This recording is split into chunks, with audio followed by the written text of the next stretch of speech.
It does! Hello! Family, friends, fans, and fellow adventurers, welcome back to Practical Heroes with our second flagship campaign, Sands of Syldaris, set in the homebrew world of Eroth, where, of course, last session, you steadied the city of Mor Dothak after the dragon's lair erupted into chaos. With temperance dissolved to ink and ash, you gathered the spoils that she left behind, an umbral scythe that Mura claimed, and a charcoal-bound, moon-etched grimoire that Linger suspected was the Ars Umbra. The welcoming dragon's barkeep vouched for you as guards thundered down the stairs, and a nervous dwarf named Alan, because I couldn't be bothered to think of a more dwarven name than that at the time. Alan's a Confirmed great to you name. Alan. That the council had already warned the town guard. Trouble has a habit of springing up around ABBACADABRA, but that you were more than capable of handling it. You went to your rooms, you wiped off the blood and sweat, and you exhaled as the music is just absolutely shitting itself right now. Yeah, It's I real can kinda not hear- choppy. I don't know kinda what's going not on hear with it you. today. With the choppy of the musicy. Let's fucking close it down and restart it. But in the quiet that followed, Segue. There we go. Turning adversity what a into good link. goodness. That is actually as well how Scribe Quill opened the next sentence. In the quiet that followed, you compared notes. Warden noticed the barkeep's greatsword bore the same dwarven workmanship as his own. A clue that his blade likely came from Mor Dothak and could potentially take some new runes. Linger identified her book as the Ars Umbra, and she left its she felt its peculiar influence tug at her thoughts. Worst case scenarios suddenly quick on her tongue. You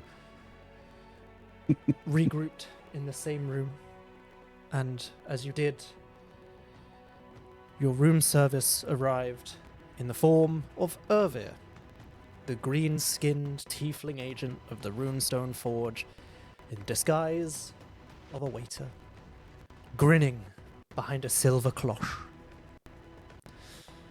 But of course, Ervir brought more than hot food. The Runestone Forge had made secret contact with the Maze Guild, and they wanted to back your world-spanning fight against the false sun god's machinations, if you would accept the alliance and the reputation that comes with it. Fuck me, man. This fucking music Just today. let it go. Yeah, just Elsa. Let's Elsa the music. You agreed, and Ovir destroyed the constant tracking that was woven into the runestones that had been given to you, and instead replaced it with an opt-in emergency signal and left you to rest. During the long night, Mura all but collapsed while Warden tucked her in, and Linger attuned to the Ars Umbra amid a storm of shadow and moonlight, called up a cloak of dust, and then, with the Vizier card in hand, asked how a mortal might ascend to godhood. A vast voice answered. Essence, symbol, and recognition gathered at a world-shaking conflux. Images of Eroth's crossing point split the sea with golden fire and molten wings, which eclipsed the sun. Beware the one who would build his throne upon light itself, warned the voice.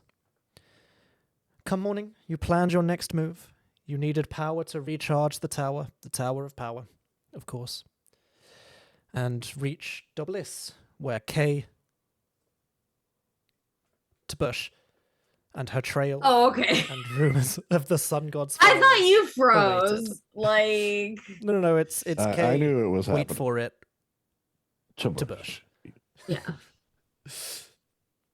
The barkeep suggested 3 sites on the Halidore Isles, which were brimming with magic.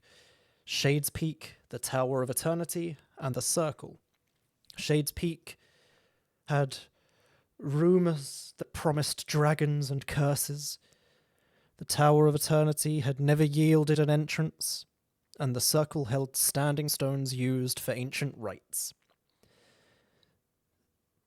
Oh my god, I can't see a thing through my fucking glasses at the moment, and I don't know why.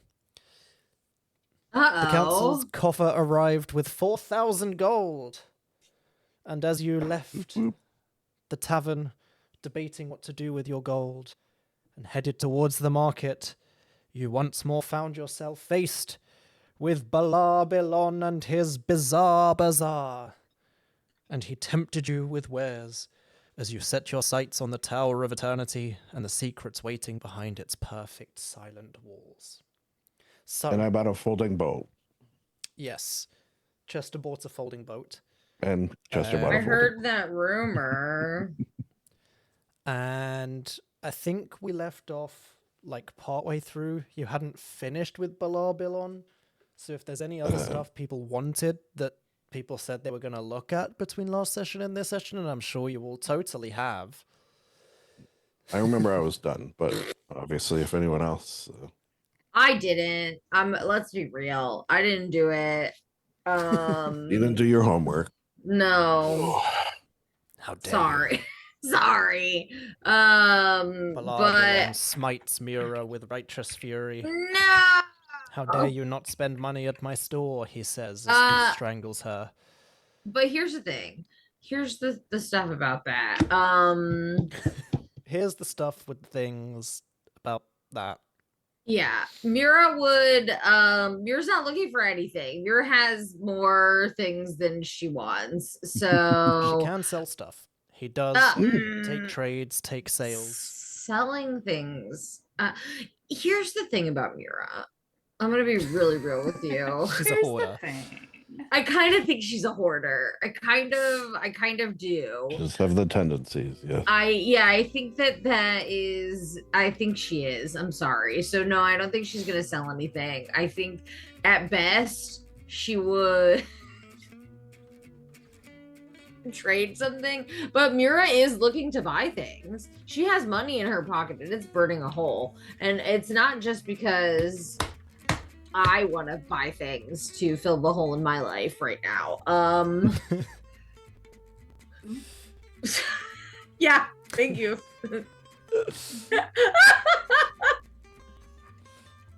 That caught me so off guard.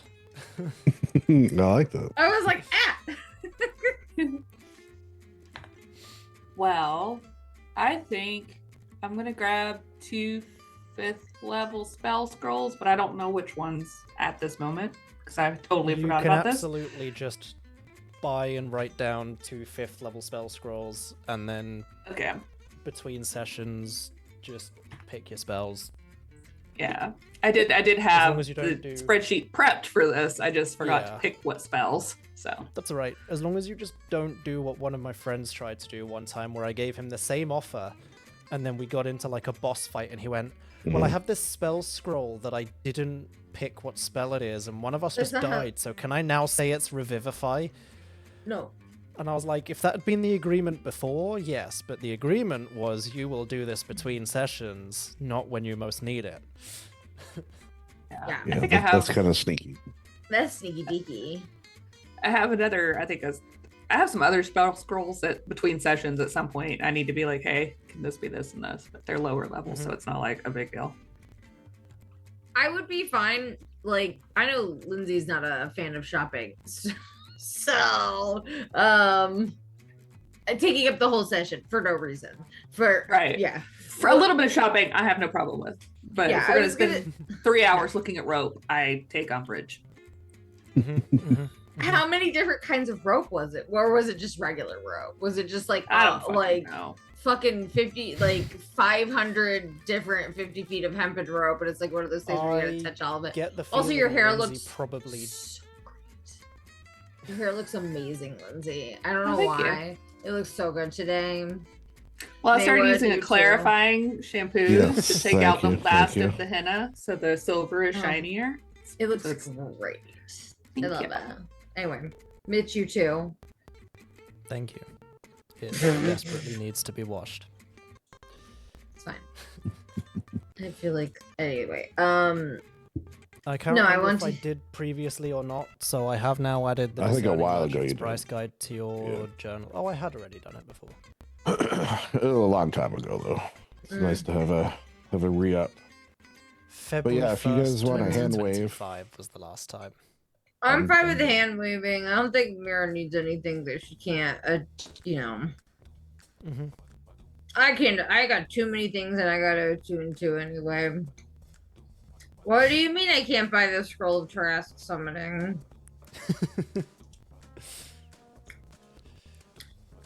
Okay, cool. So, you take your leave from Balar who bows graciously as you are finishing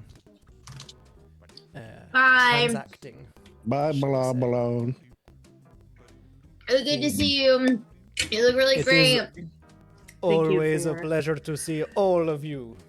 I wish you all the best on your travels, and remember, if you ever need something in your most dire need of emergency, you probably should have purchased it from me last time you saw me. That's not true. Good sales. Yeah, That is- Yeah. That is one magnificent You slogan. thought he was gonna say, just call for me and I'll be there. No. No, I did not never think that easy.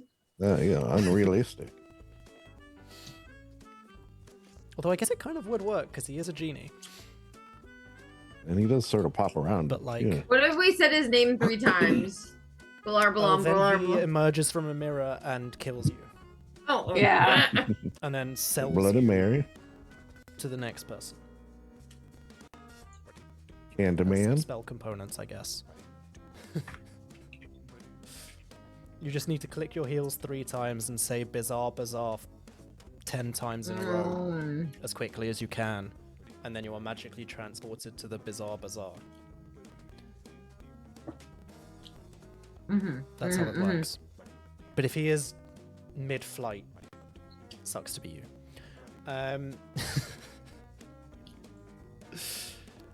Cool. So, you have a couple of options then. As you finish up with Balar, you can either use the bit of power that your Tower of Power has regained so far, and use that to jump over to your next location on the Halidore Isles. Or you might be able to get some means of travel from Mor Dothak. Chester would know, like, a powerful location like this on the Halidore Isles is gonna have access to stuff like snow sleds, snow and ice capable creatures that can be ridden across the ice. There's always the possibility that you might be able to get an airship. Let me double check. Where would be the closest you could land an airship? I vote ridiculous winter beasts of some type be our mounts. Yeah. Okay. Again, Like too big, too furry, just furious. wackadoo. Yeah. Yeah, That's my, too furry, that's my too next furious. movie. You can absolutely get some, like, Great big yaks. horns on them. Like, hell like yeah. their front paw, they don't have paws. They've got like full on like claw hands that they ride Mhm. through the. Just some Yeah, I'm okay full-on, with like, whatever. fantasy, magically enhanced yaks crossed with yetis, I guess. Why not? Yeah. Yak Yeti. The classic Yak Yeti, I believe they call it. All right. I what just did want a see? new friend. Like, honestly, that would be nice. We'll see about renting some. All right. I'm on it. Also- Let me go. Also, is our tower like on a slow charger or something? Like, can we get like a fast charger for that? Hmm. Well, that's why you're going to the tower to charge it up. Okay. Yeah. It just Needs kind of that absorbs juice. like latent magic. So you asked at the bar, where's like most magical places on the Halidore Isles, and you were given Hot 3 spot. locations. Mm-hmm. Like you could go to Dragon's End and absorb the magic that keeps Dragon's End warm from the dragon's bones, but then That like, seems mean. that would Yeah, potentially fuck the whole city if you drain that too might much. make us an enemy of the state. I don't know that we want to do that. That's some Plus, like, diabolical villain shit. Just manifest your tower and slowly drain away all the power that keeps it warm. We don't want to be the people who bring ice to an area by taking away their heat. No. Yeah. And when there's a tower that seemingly forbid you doesn't bring have an ice entrance anywhere. and no one's ever been in, it's like, Yeah. come on, who's got to be the first to get in there? It's going to be Abracadabra. Of course. Cool. So Chester, did you say you're gonna go ask around Yes. to rent? Yeah, yetis. Uh-huh.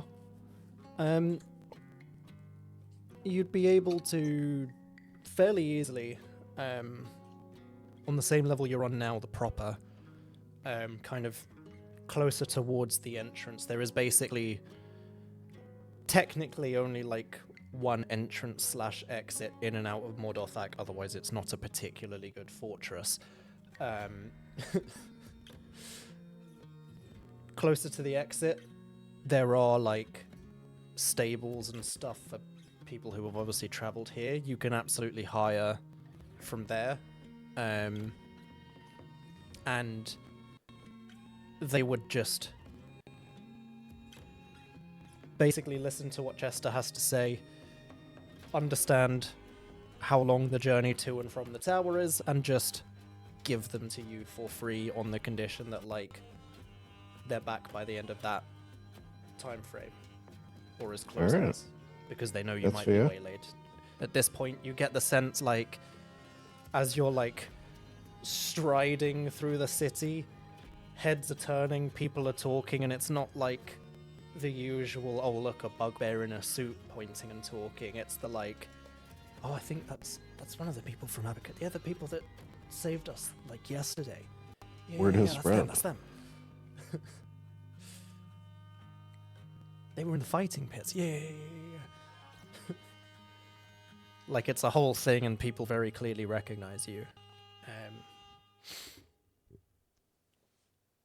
All So right. you very easily obtain some yetis. Yeah, hell yeah. Some Are we ready to head yuck, out? yuck. Is there anything you guys need to do in the city before we go? I'm good. All right, cool. I I'm believe ready. I've done everything I needed to do.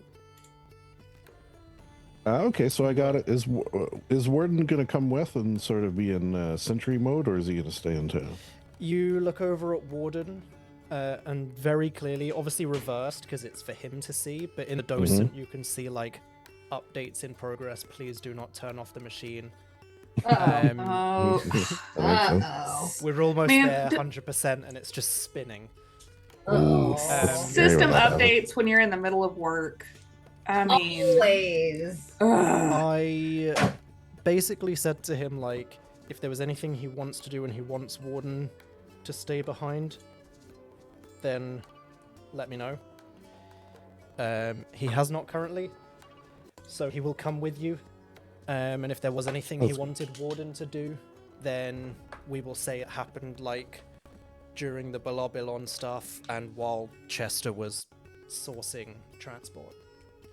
Because you Cool. guys could totally have just split up and done stuff while Chester was Yeah.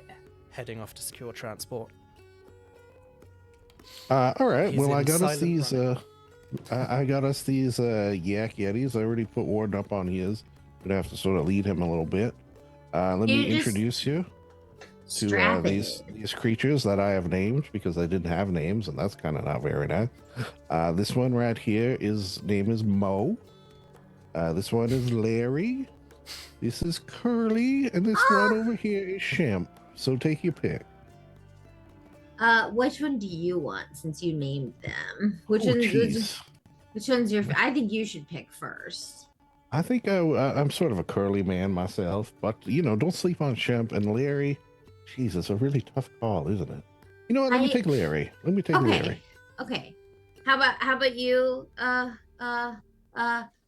Linger. Sorry, my brain just like buffered, kind of like the thing that's happening on Warden's face right now, where it's like.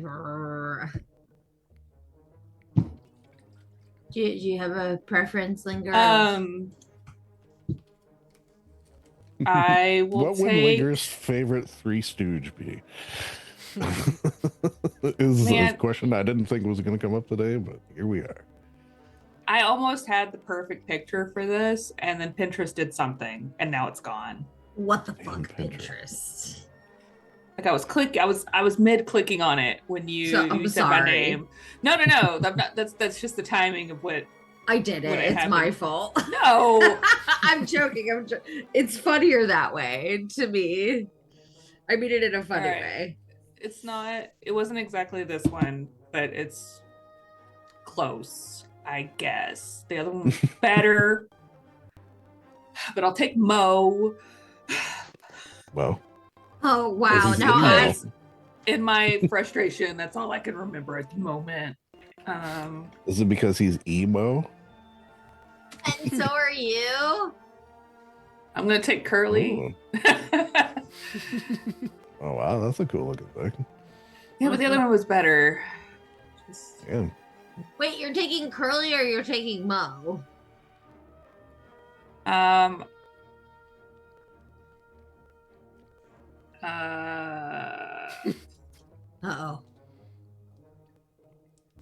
See if it's gonna work.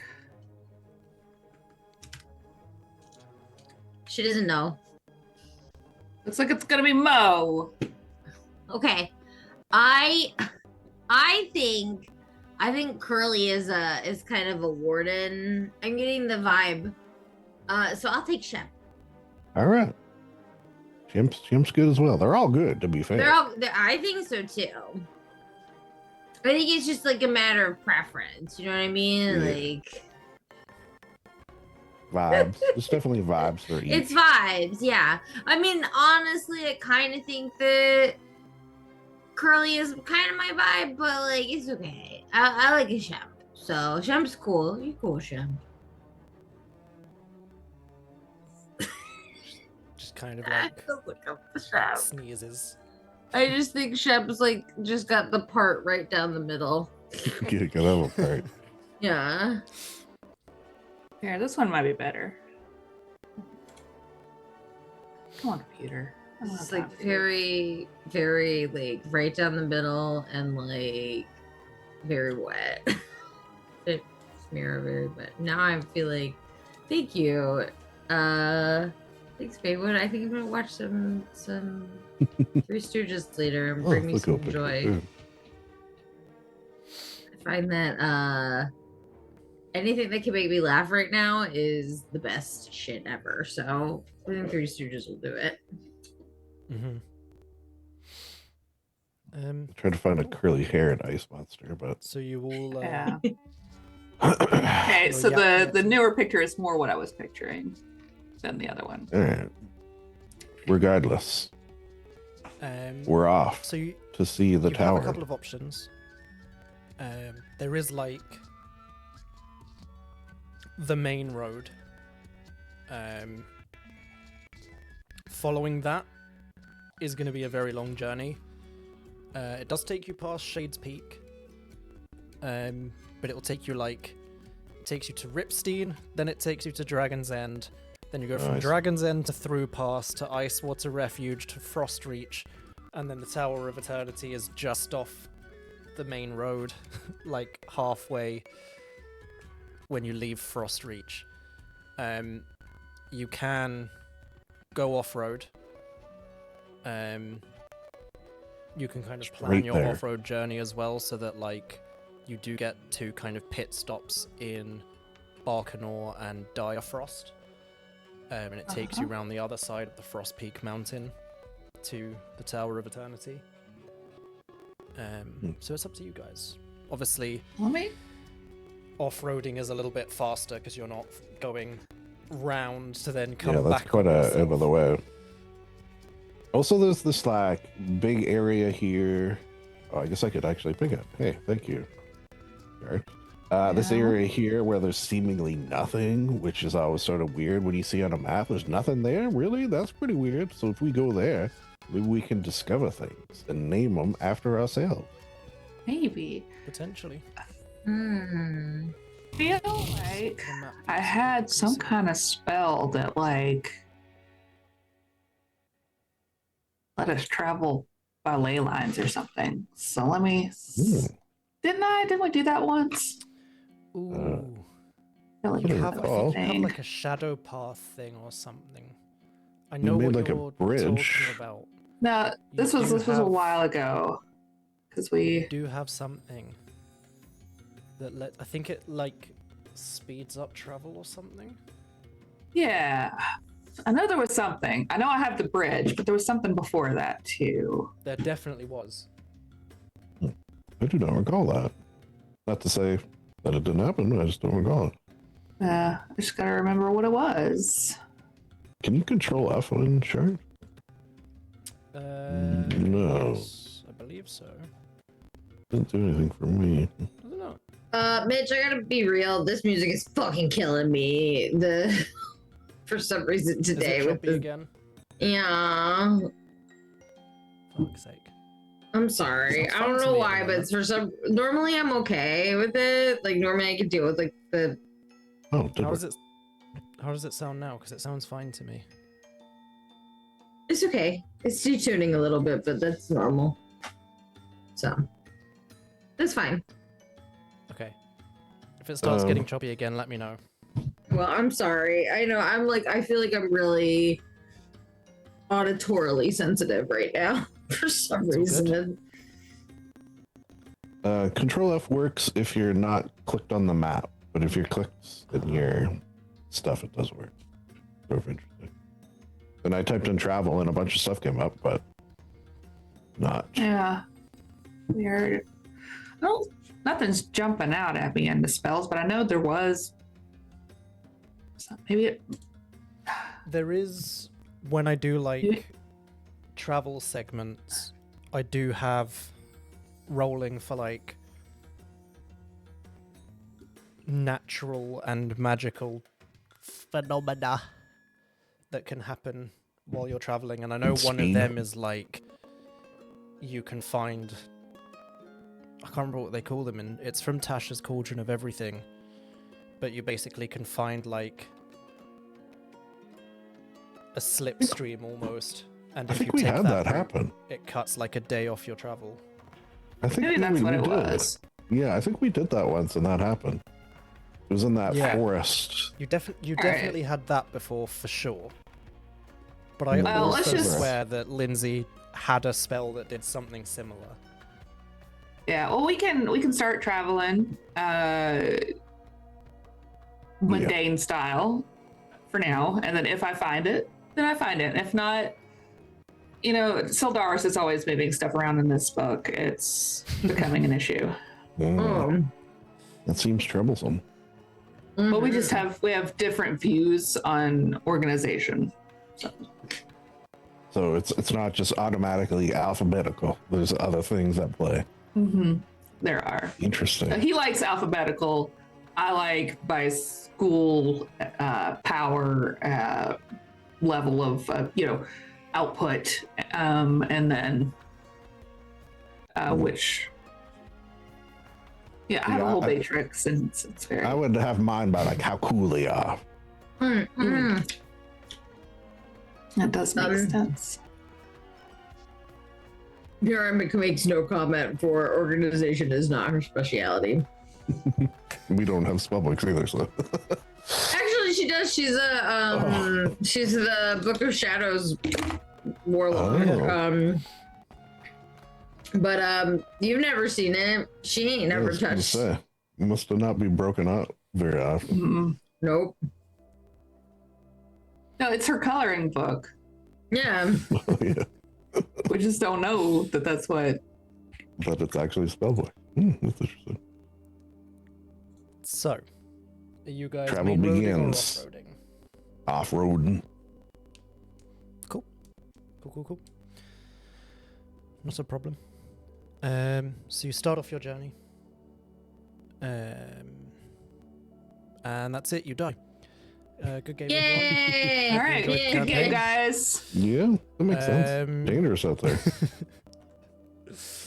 Then someone calls Cthulhu, and he actually says, "I'm busy." God, Got his really? voice machine. Yeah, I got Cthulhu's voice machine. Try to call him, but you know how it is. It says leave a message after the beep, but all I hear is unintelligible screaming.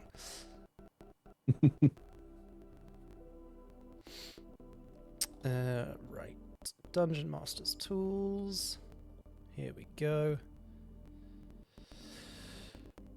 Thank you, Oh. Tasha, for your cauldron of most Because things. I forget to do this before they head out. She is going to make one of her little scrolls. What do I want to do today?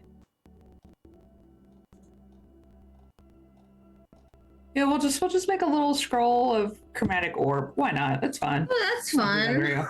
Classic. It's Okay. a classic for a reason.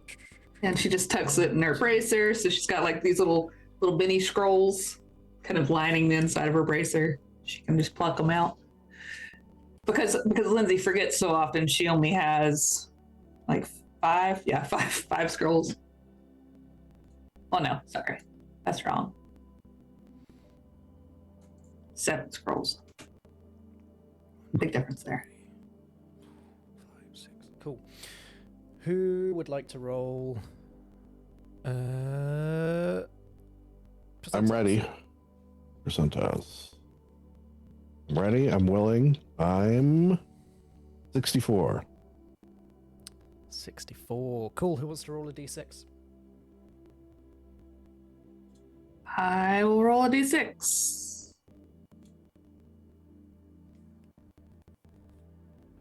I got a 1.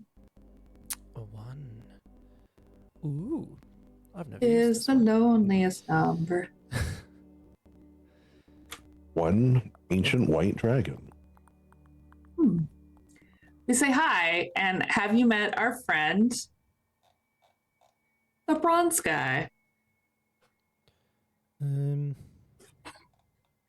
These all trigger on stuff that's just not going to happen at the moment. I mean, what can you do? You gotta say nothing else. It happened somewhere else. We just weren't there for it.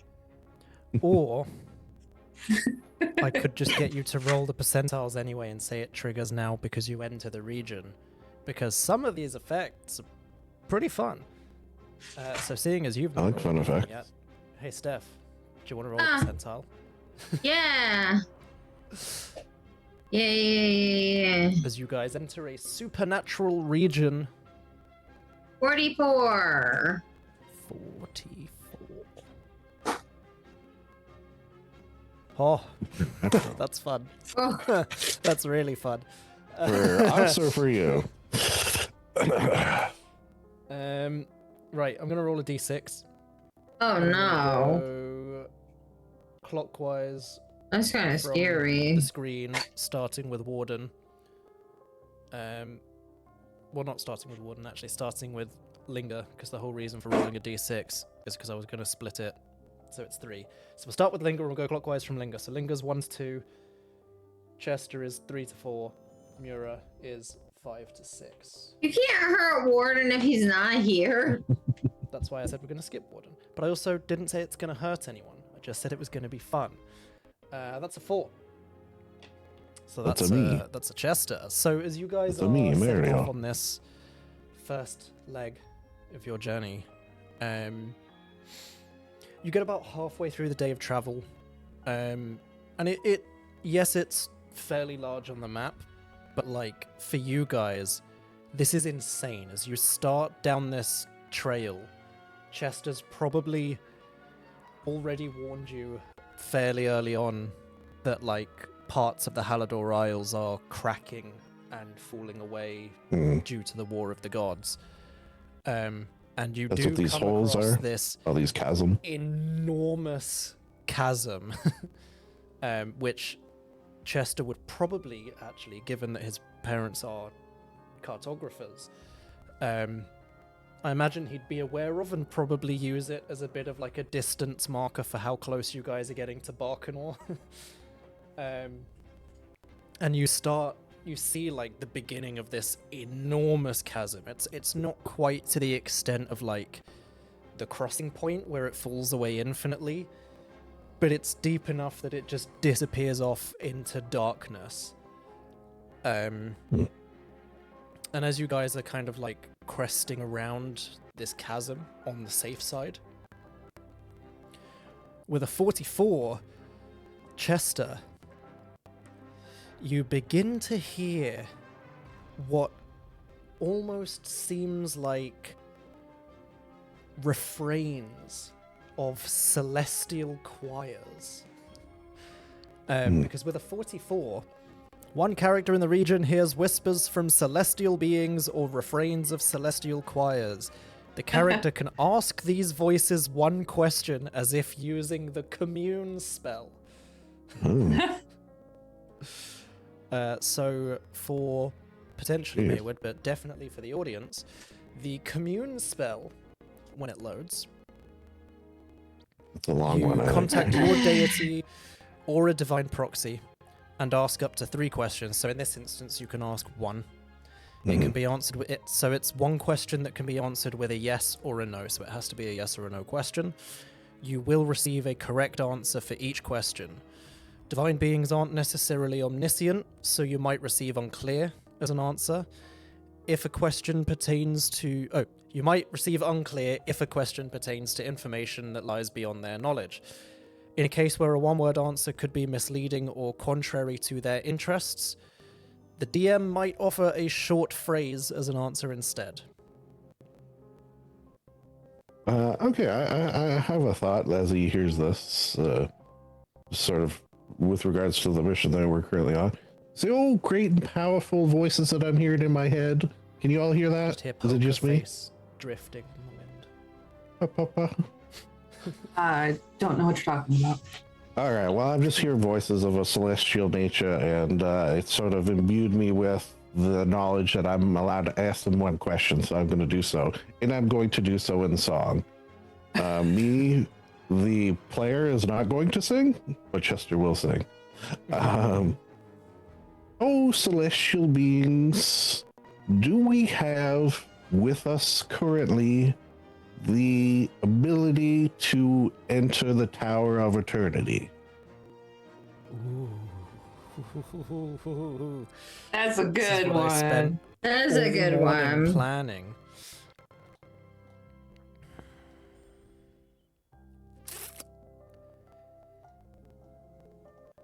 I am allowed to offer a short phrase where a simple Sounds yes or good. no could be a bit misleading, according to the spell.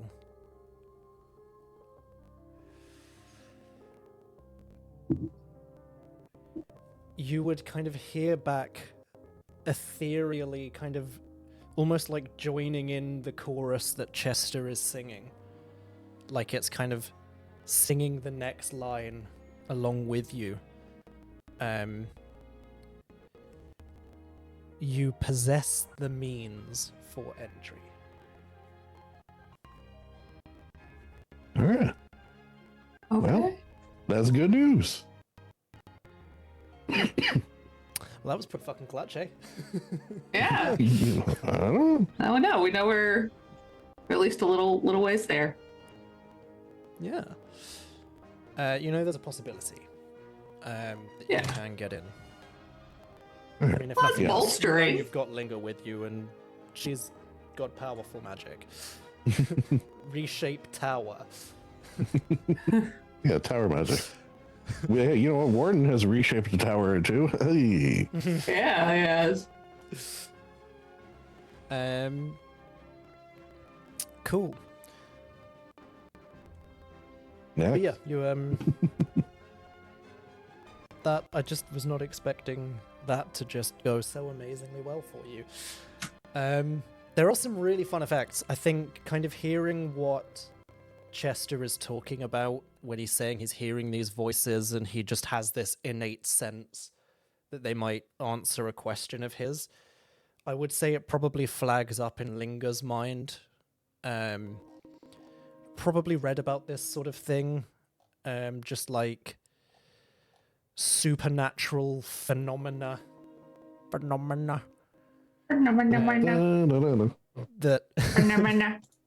occur around Eroth.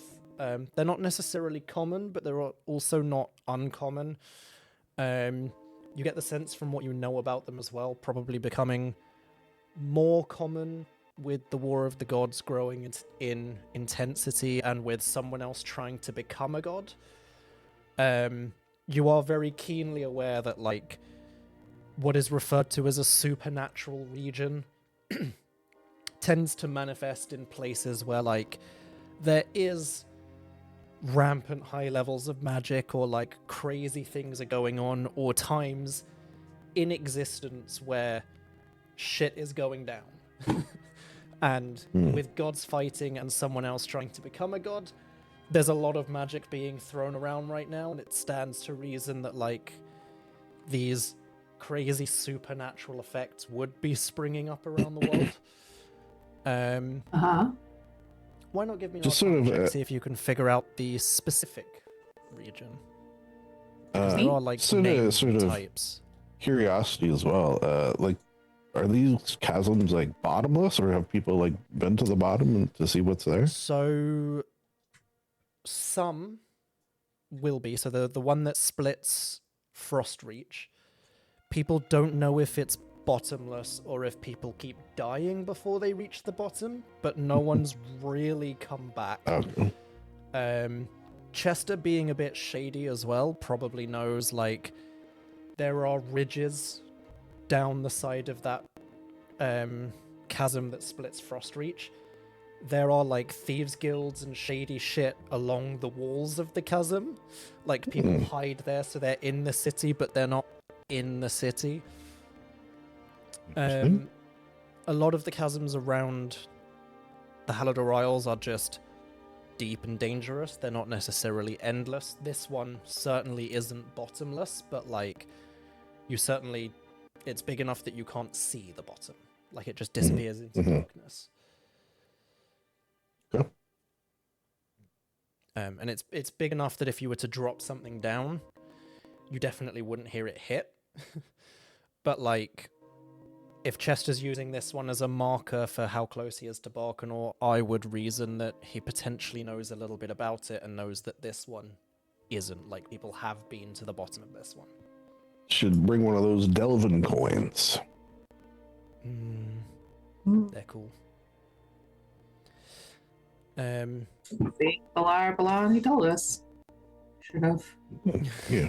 Balabalon, balabalon, balabalon. You should have bought it earlier. Oh shit! Yeah. I forgot he said that. Yeah. No, that was a bit choppy. Apologies.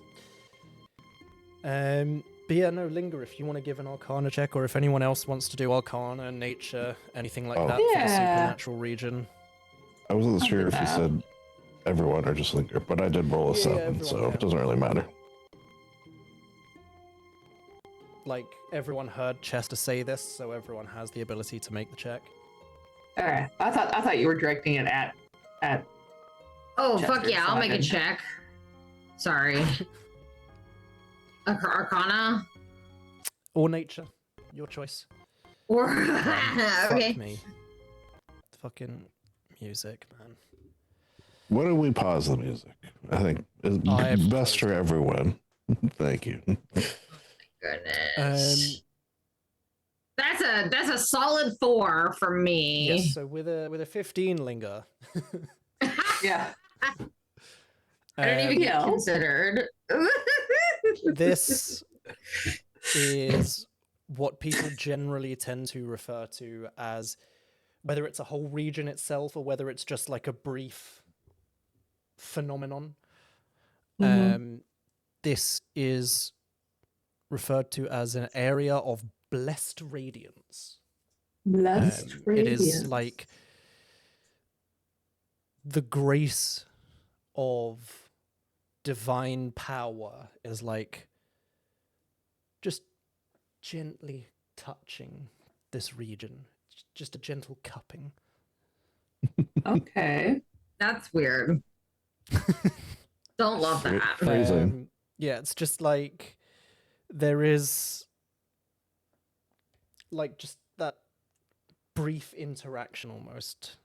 There is like divine presence, but not in the sense that it's like, oh, there's a god nearby. It's just like maybe at some Not point in yet. the past a god did something here and this area has forever been affected. But yes, not yet. It's reacting to Linger. It knows she will one day. Mm. Mm. But yeah, the rest of the travel continues fairly uneventfully in comparison. You do see all manner of creatures around.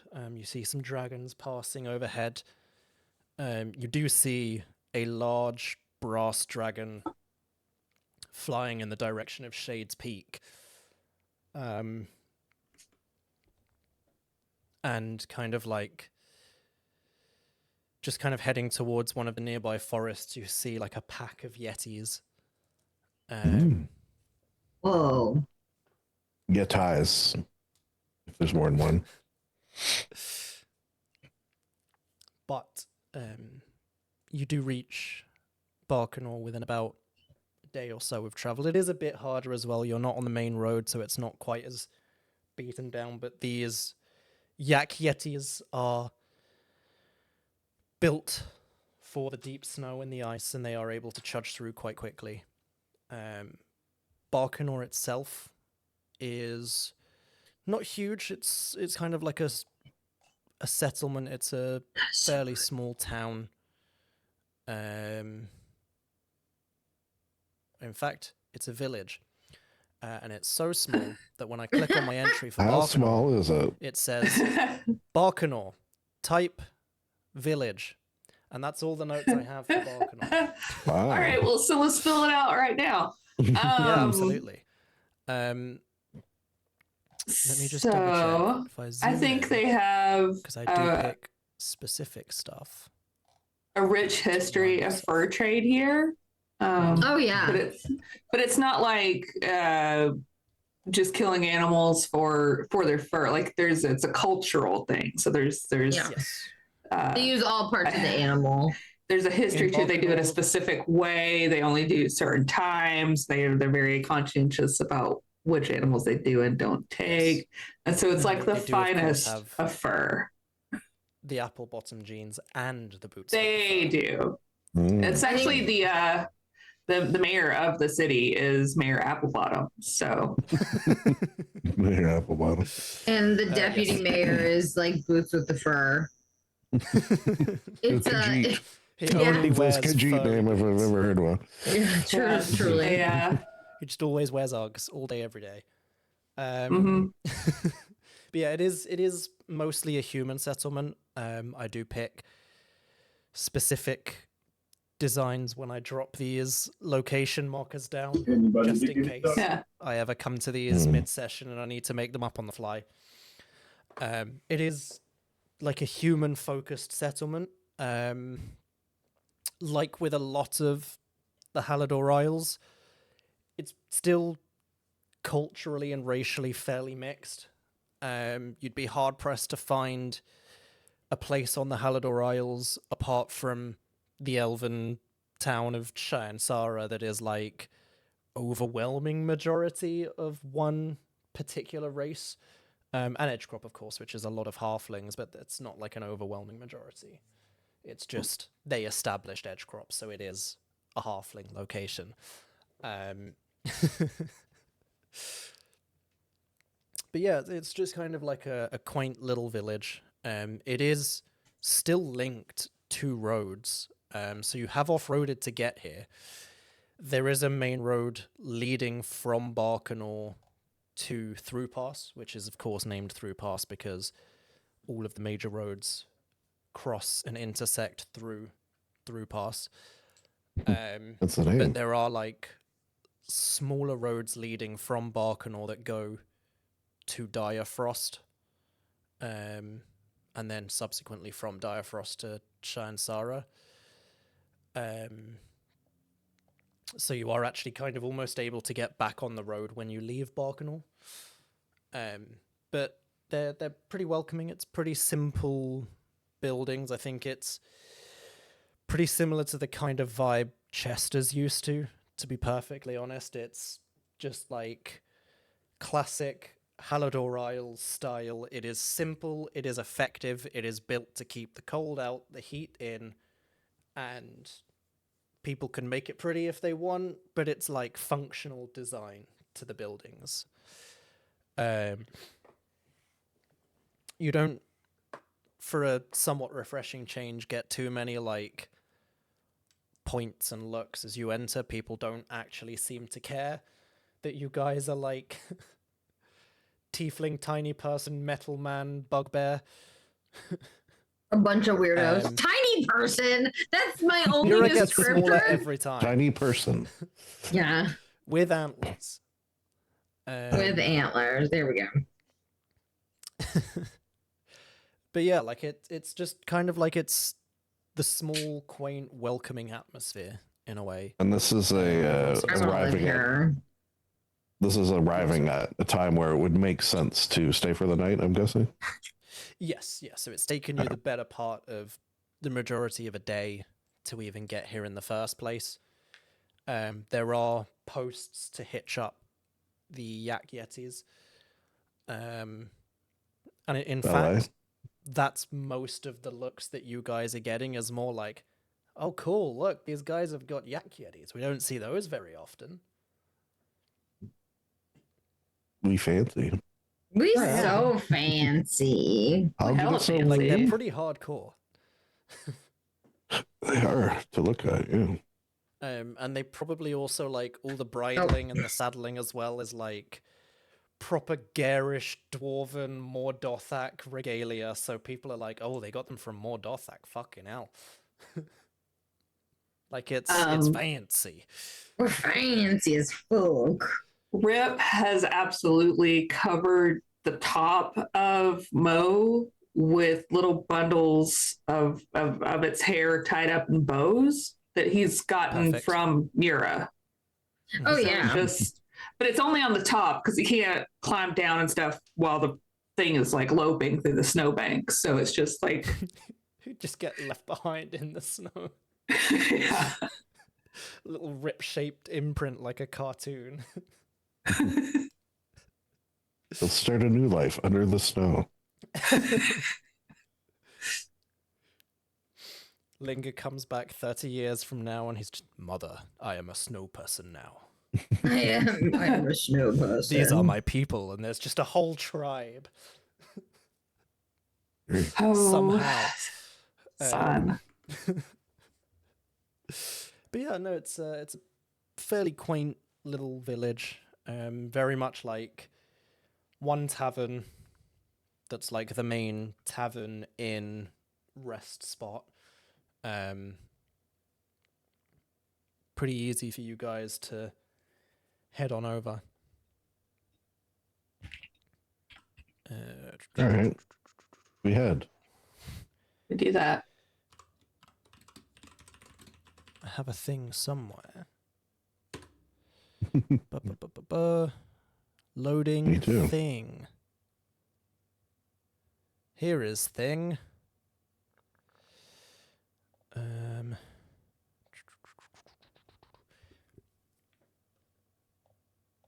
Whoops. Common. There we go. Yeah, so you head over.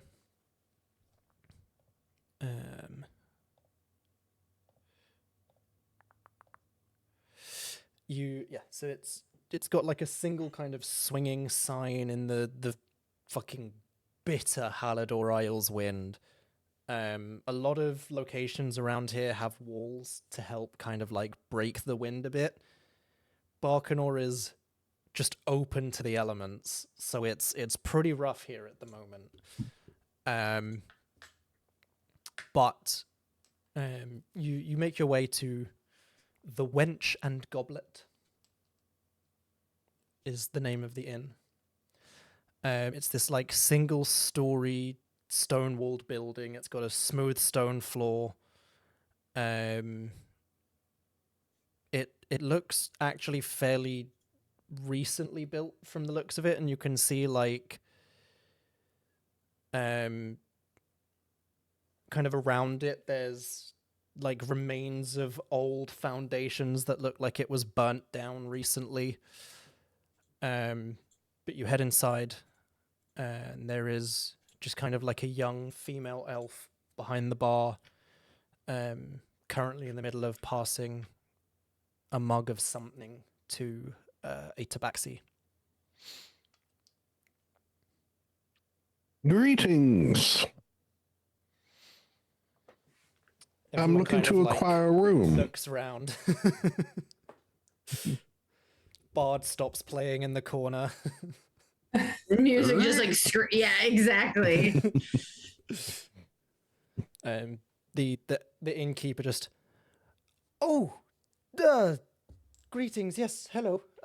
Sorry, we don't get many new visitors here often. That's a shame. It's a Hello. beautiful town.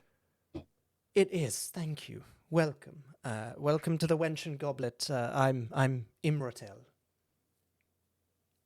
Pleased to meet you, Immortel. Are you the goblet or the... Never mind. We're looking to get a room for the night.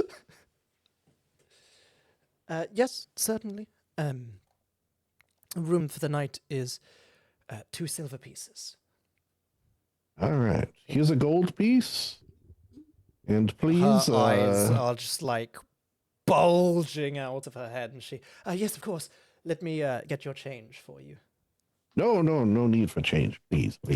That'll be for the room. That'll be for some food, perhaps. Maybe a little drink on top. Absolutely. A little bit of everything. Yes. An aperitif, maybe. We certainly we're right in the middle of the dinner service. Oh, Yes, please. like yes. this is clearly not rehearsed. She's like, what do good inns do?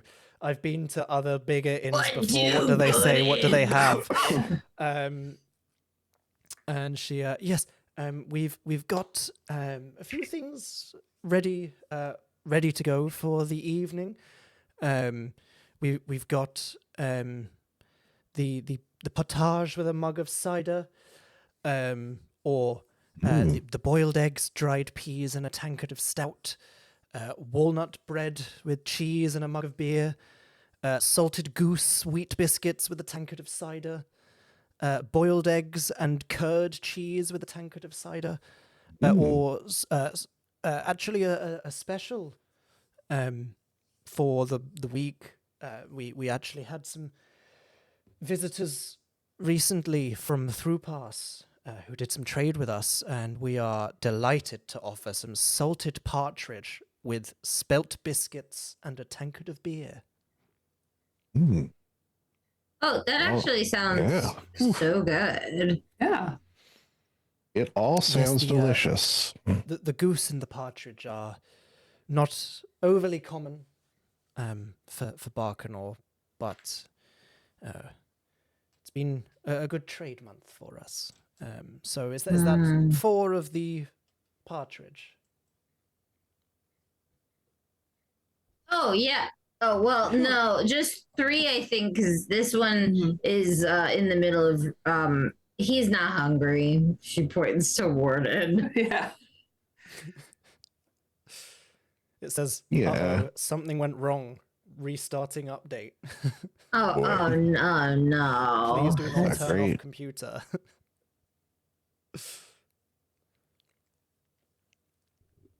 fucking hate it when that happens, when you've left it like overnight to do the update and you look the next morning so you can turn it off and it says something went wrong, reattempting update. You just Oh, go, that's the fucking worst.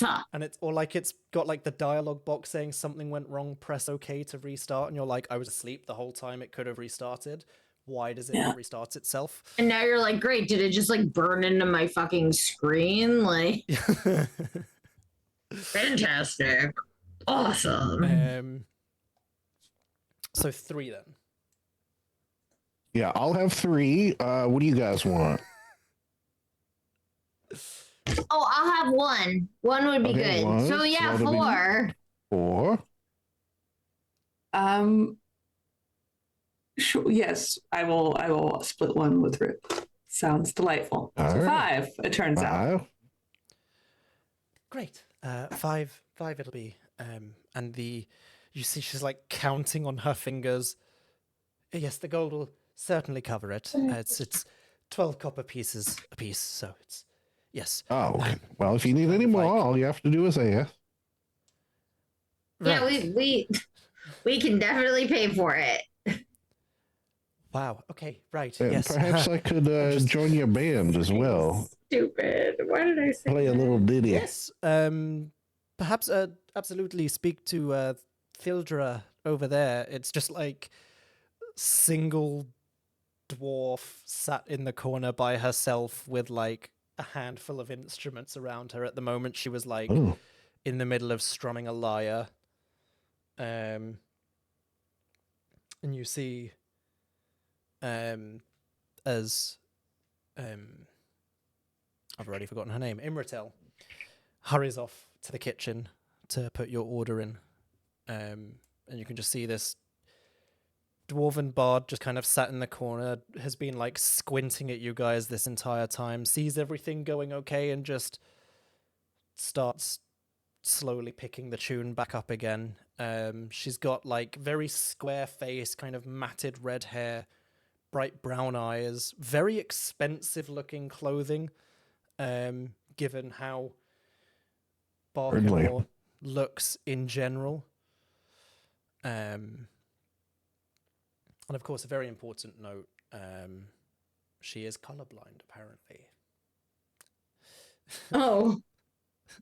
I suppose that explains some of the decor. Oh, that's the bar, Lindsay. not the innkeep.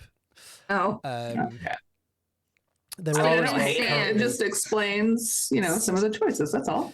Statement There are- stands, says Linger. 2 other patrons in the tavern at the moment. It's not a huge tavern. It's not a huge village. You can see again, like strangely finely dressed.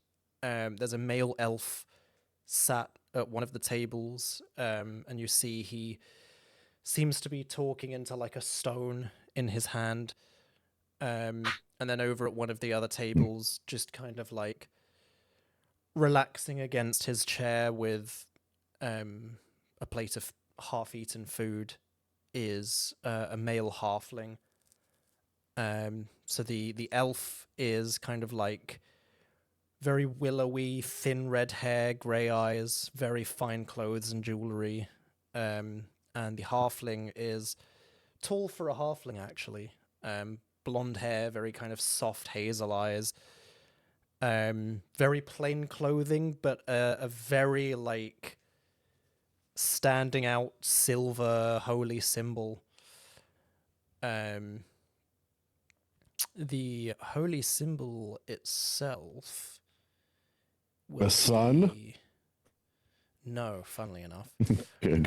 It is a profile head of a dragon, which you would all know is the symbol of Argentis, the platinum dragon. But of course, clearly this village cannot afford a platinum holy symbol, so his is silver. Hey, good enough, right? Which is also pretty common. Like, people will have a silver holy symbol, because fuck me walking around with a giant bit of platinum around your neck. Right? is asking for trouble. Expensive. There is an empty table that you guys can quite easily grab. for yourselves. And a short while later, she will come back out with the food. But did you say Chester was heading over to the dwarf? Yeah, he's gonna see if sort of give her a bow and ask politely. Well, would you mind if I feel a little rusty? I haven't played for a minute. If I accompany you for a time while we wait for our meal? She kind of looks up at you. You can see there's like a long scar across her throat, and she, Oh, all right, Am- what's your poison? And she kind of like gestures to the array of musical instruments next to her, kind of resting an arm on her lyre. He would probably just use his saxophone because he doesn't, You bust pull out it your out often magical enough. saxophone. Her Yeah. eyes bulge. Because, like, magic items, as far as I'm aware, as far as I care, and in my world, generally don't really tend to tarnish unless they've been left at, like, a crazy location for thousands of years. So this is like gleaming, sparkling saxophone. It's called the saxophone of the bards. "Fuck." So it's probably pretty nice. Yeah. yeah. And she just immediately, like, eyes bulging, throws a leg out, hooks a foot round one of the stools next to her, and drags it in close for you to sit down. If she's got a tip jar, before he sits down, he's going to throw another gold in the tip jar. Most kind of you. I do appreciate it. It's nice to meet a fellow bard out on the road like this. She genuinely looks like she could pass out as the gold hits the tip jar. And she, aye, mighty fine to be meeting you too. Hope your friends are also generous tippers. Well, let's see if we can get him to tip. I'll follow your lead. All right. I'm going to roll a performance check for her. Whoops, I and didn't Chester mean can to roll one as click well. that. I don't know. I clicked that. That was an accident. I was trying to scroll. Performance, you said? Yes, it is a 14 for her. 19. There you go. Well, Poor between the lady. two of you, Mhm. No. she starts a little ditty on her lyre. Hello, Diddy.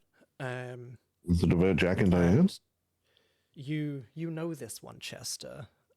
So why don't you feel free to go ahead and describe the tune that the two of you start playing together?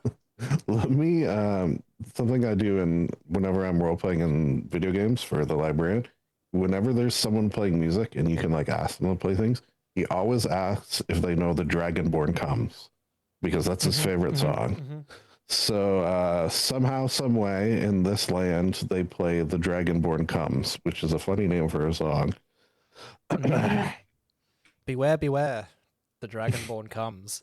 Yes. There you go. Now I can tell tie you, our it in hero, with my The lore. Dragonborn comes. Yeah, a dumb name.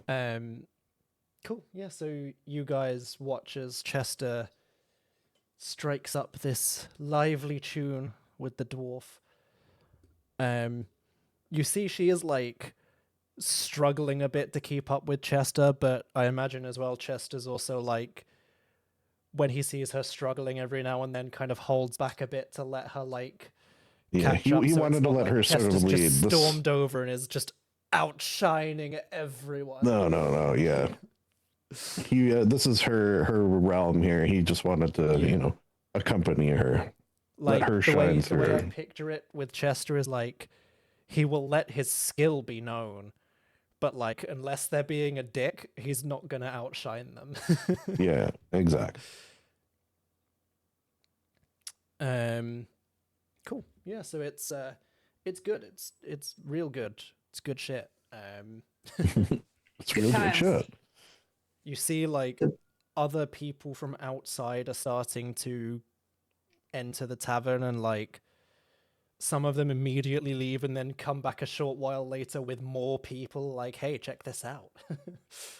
And towards the end of the song, the innkeep emerges from the kitchen with your food. She's got it like all lined up along her arms. It is immaculately balanced. And she like pauses for a moment as she exits, sees Chester joining in with the bard, and just looks so fucking happy that there's so many people in here and there's good music playing. There's so many people at the bar. She like rushes over to your table and rushes to the bar and is like a little bit overwhelmed with how many people there are, but she's dealing with it. She's good. You know what? Chester sees that and is going to summon Mr. Belvedere to lend a hand for the night. Nice. Nice. Love that. You see the elf, the one that was speaking into the stone in his hand. As you kind of cast the spell, Chester gives you a very noticeable side eye, but just kind of continues muttering into the stone in his hand. These kids always on the stones these days. Yeah. Well, does he seem judgy of my friend? Because if he does, I'm gonna have Rip go sneak over and try to listen. Just to I be would say, Linger, yeah. you know that look. That is the look of like magic user going, there's another one. I'm going to keep an eye on them. Like outwardly, this guy doesn't look like a magic user or anything like that. He's dressed kind of like an aristocrat, but there's like Linger knows the knowing look. Yeah. Okay. It doesn't necessarily seem judgy, but judgy. it's like,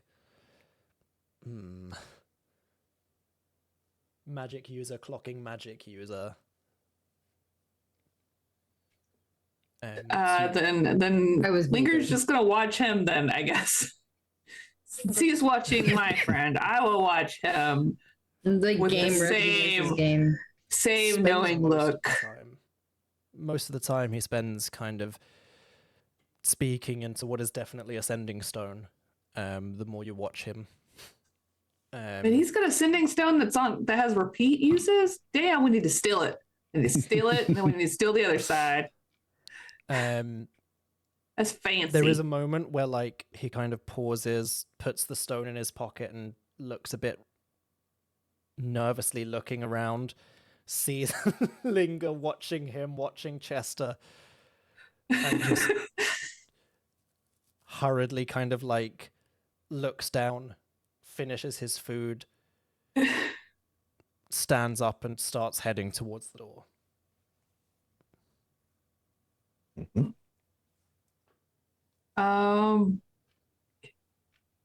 I don't know. Guess want Rip to go try to jump in his pocket or something? Is it worth? Is he a MacGuffin? Is he a red herring? We don't know. Welcome We to won't Listeners know. with Random encounters on the fly. All right. We'll never find out if Rip doesn't get in his pocket. I think Chester's going to be in the zone and really getting into the groove, literally. Mhm. So He's won't never really noticed notice. Whisper. Yeah, won't really notice this sort of stuff and trusts in his friends to do what they think is right. All right, then we'll just do the pop him into his little nether realm and then pop him close enough to like hop in a pocket or hop in a bag or hop in a scarf or whatever dude is rocking. He would have like a pack that Rip can slip into as he's swinging it onto his shoulder. Yeah, let's do that. Rip doesn't hear any more like talking through the sending stone or anything, but I like to imagine being now inside someone's backpack, Rip would immediately just start rummaging and rifling and see what's going on absolutely. inside the backpack. Why would you not? 100%. He's got probably dark gives vision. it- He's in there like no regard. I imagine he gives it a minute or two and goes, well, there's no more talking. Let's see what he's up to. Yeah. And starts rifling around in the backpack. Mom sent me here to do something. I best do something. Yeah. And from the reports Linger gets back, you know immediately what's going on. This is very early stages, but very clearly a magic user. There is a lot of necromancy shit going on inside this bag, like mostly study materials, but like very clearly someone studying to become a necromancer from what Rip is picking up, which includes, of course, a rat skull. The plot thickens. Numerous small skeletons. Multiple spell scrolls, which he kind of relays the design, the scribbles, everything that's written on the Linger's like, there's no point stealing those. They're not good enough. Yeah. You are just as likely to accidentally kill yourself as you are to raise a zombie. Yeah. Like part of her is going, do we have time for me? No. No, I don't have time for him. Because she's amused by the thought of like, stepping outside and being like, so you're into dead things, huh? But So necromancy, huh? I'm dead. Yeah. 12's hair. I mean, we are staying here the night and you don't sleep. So I feel like if you want to do something, you have time. That's true.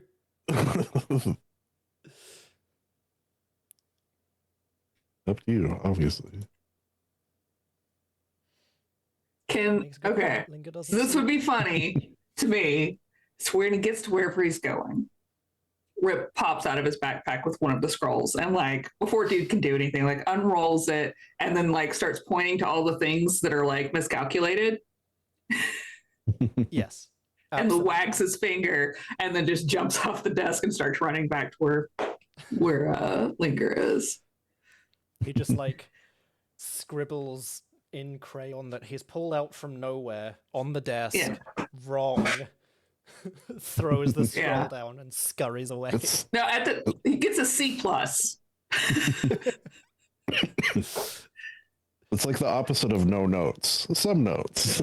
It says like 2 marks, need to show you're working. Yeah. No, there's a moment like no one actually uses core math. Please stop. He settles down kind of like in his home and his private study, and then Rip just explodes out of the pack as he opens it. What? Rip just points, wags his finger, and runs away. Yep, that's what I want. The last thing you see and hear through Rip is him just like against his chair, panting and sweating heavily, like what? No clue what just happened. Mission accomplished. Yeah. Well, now he'll study harder. Linger says out loud without context. Next to her, Mira just nods. Yeah. She doesn't know what's happening, but she knows Linger's probably correct. All right.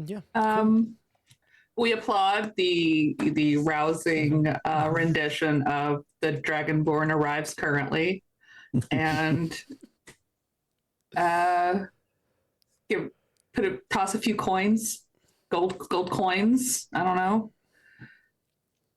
five gold coins feels reasonable for this town. We don't want to break their economy. She's gonna have an aneurysm. Still fucked up. Oh well. Tip.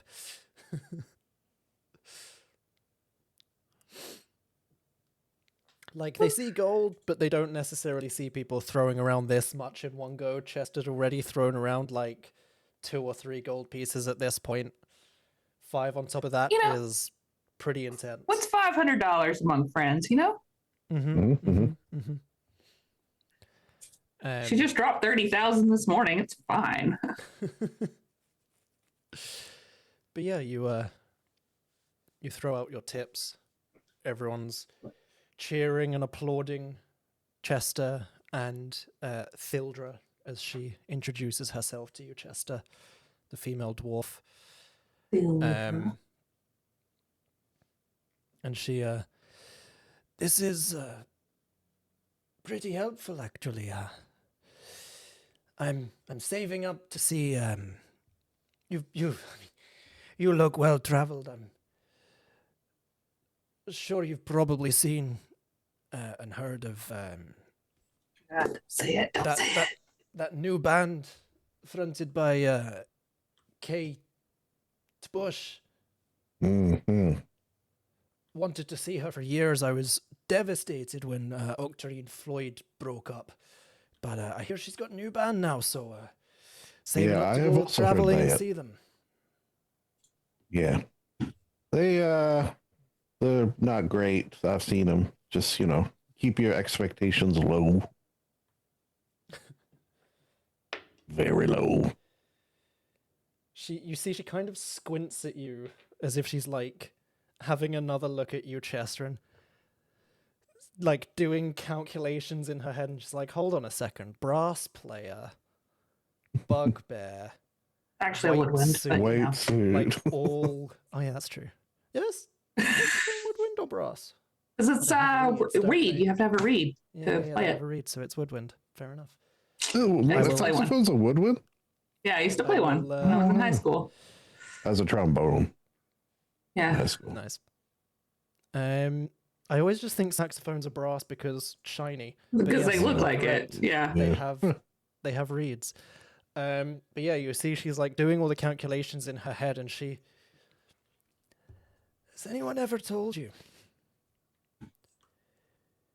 You look just like the one that used to play the horns in Octarine Floyd. The one that went missing. Yeah, I've heard that once or twice, or thrice even. Fourth, fifth, many times I've heard it. You see she's like doing the calculations in her head of like, do I can ask get and there. embarrass myself, You could do it. or You do could I do just it. let it go? I think he would have, when he said that, give her a little wink to let her know that he knows that she knows that he knows that she knows. She very much is like, you see, she's still giving you the squint, but like her face goes the pale of like, holy shit, I am in the presence of royalty. Ah, bless her. Yeah, nice. And she just does the like,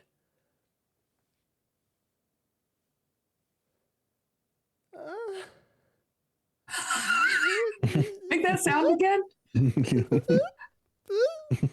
Can I get no that first words sound forming. just No. on a Please. recording? Yeah, we gotta remove the room tone and Max, go. do not clip that. I need it in my life. There are like no words forming. She is trying so hard. He's gonna start playing another song, knowing the professional that he has witnessed so far would just join along almost automatically. You can see and hear like her throat is damaged. She's not a singer, whether she was originally or not. Thank you. She definitely isn't now. She just immediately starts playing along on the lyre, but it's still like side eye, mouth half hanging open,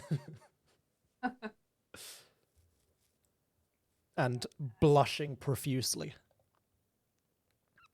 But yeah, is there anything else you guys want to do across the evening?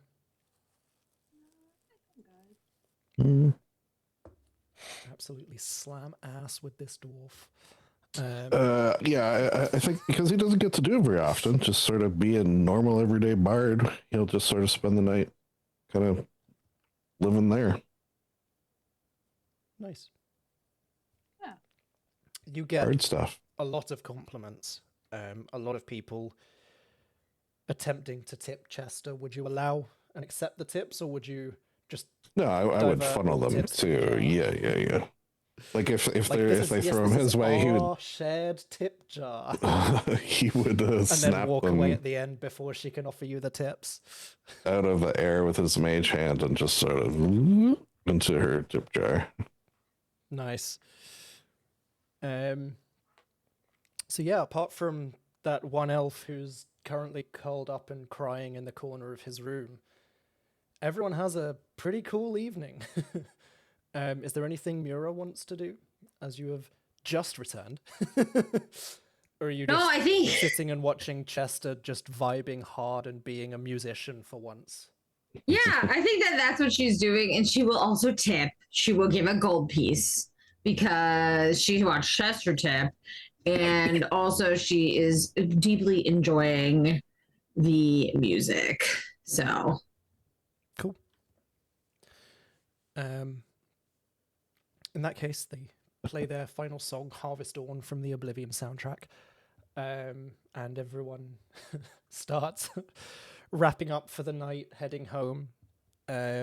You've got pretty simple rooms in this tavern. You gotta watch Max's clip. He did Oh, clip it. oh god. Oh god. Yeah. That's a pretty good one. Don't delete that. I kind of want to watch it now, but I think it might play You on the don't. screen if I watch it. So I'm gonna watch apologies it. if I'm gonna does. watch it because I can clearly see I was not there. So You don't want to miss this. I don't want to miss this. It's loading. That might be the best clip I've ever seen. It's still loading. And I like that it's 2 seconds long.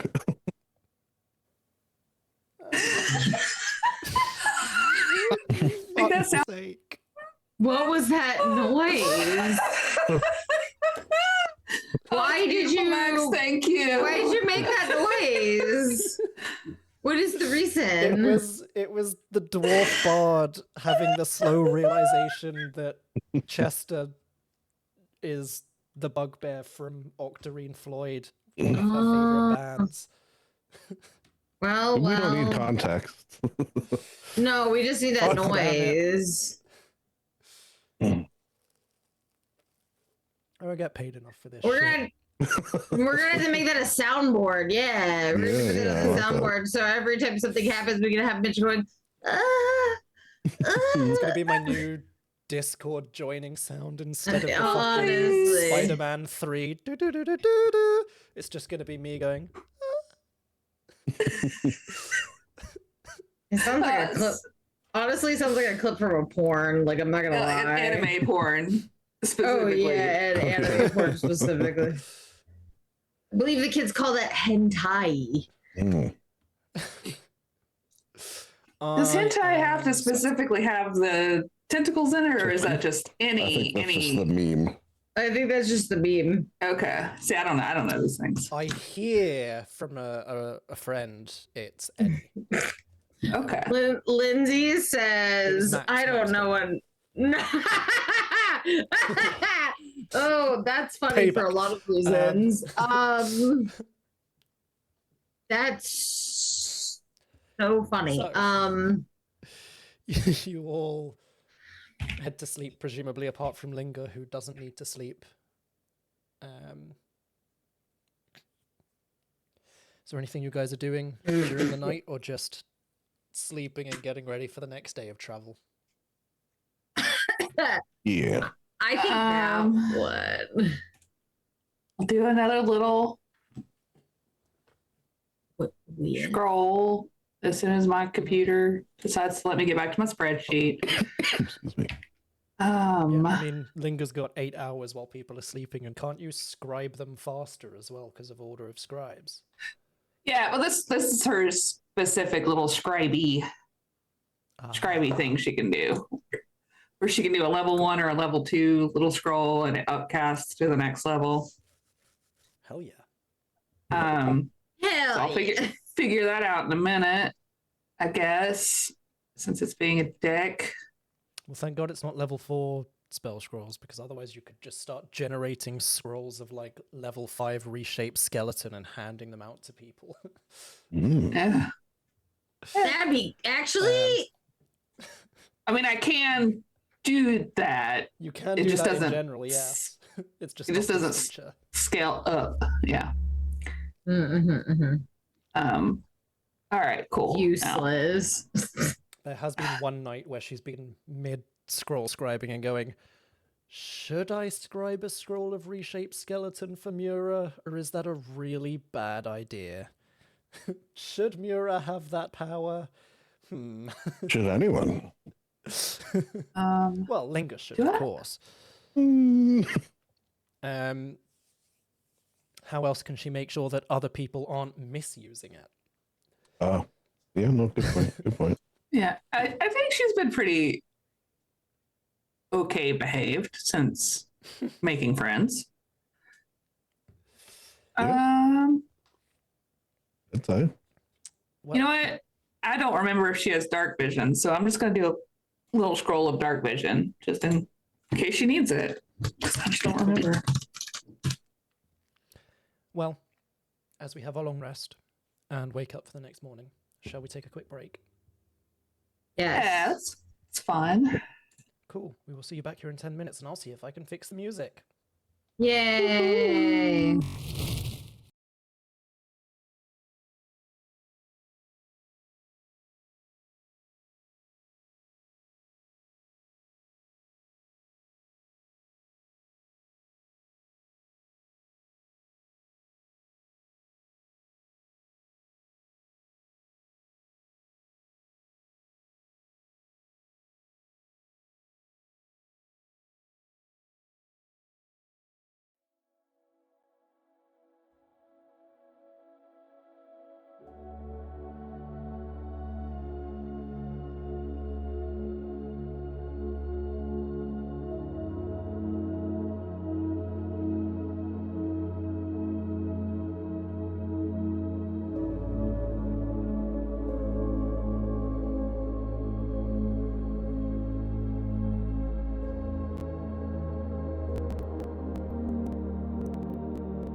Hello, we're back. Hello, hello, hello. Reason number 437 why you should join our Discord. Maywood's an asshole. That's a good reason. That's a good reason. I don't know about that. Jeez. He has made a loop of the sound. I could, a little more time. I could maybe make a song out of it, but I would love that. I would really love that. That would be very funny. So anyway, you all wake up and you find out that the dwarf actually murdered Chester in his sleep. Mm-hmm. That's it. Oh. No, you wake up next day. It is a lovely, beautiful, freezing morning on the Halidore Isles. Are you guys just heading straight out of town, back on the road? I think so. Well, first I want to make sure that Mo has had his, bloody red ox meat or whatever it is that they live off of. Mm-hmm. He gets the best. It's always good to pamper your Your beasts of burden. So, we got to check their little Yeah, that's why you guys clawsies to keep make sure there's no lumps or bumps or anything uncomfortable. We do all that first. And then, we can go. But I want it canonized that we took care of our critters. Absolutely. Yeah. Cool. So, the next town, Direfrost, is about half a day's travel away. And the Tower of Eternity is about a day from Direfrost. If you want, Okay. we can skip over Direfrost and just travel montage straight to the Tower of Eternity. I like it. Yeah.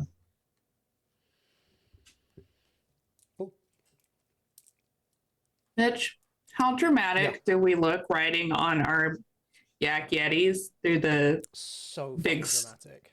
good? Okay. So dramatic. We are the drama. You would see, as you're kind of traveling around. Sorry, I'm eating Skittles at the same time. Oh, I can't eat Skittles anymore, but I love Skittles. How many too, and I haven't had them in poems ages. do we inspire? Epic. Many. Good. You do see as you're kind of traveling around, especially out off the beaten track. Chester would probably be keeping a bit of an eye out for them. And at a certain point, you do kind of catch the telltale glint of sunlight reflecting off snow goggles, basically. And Chester would be able to kind of steer you clear and point out a small group of snow scavengers from Dragishka, the city of beasts, which is down to the south. It is not entirely uncommon for orcs, minotaur, leonin, basically anyone, to be honest, from that town to bundle up real good, slap some white fur pelts over the top and some snow goggles on, and they just go out into the wilds to hunt and scavenge, and they will often bury themselves in the snow and just lie in wait for something. Creepy. Mm-hmm. If I remember correctly, Yuri had a bit of trouble with them early on in campaign 1. Yeah. But that got resolved. Gotta listen to your ranger, man. Always gotta listen to your ranger. I agree with that. Like, bro, she's from here. Listen. Listen. Yeah.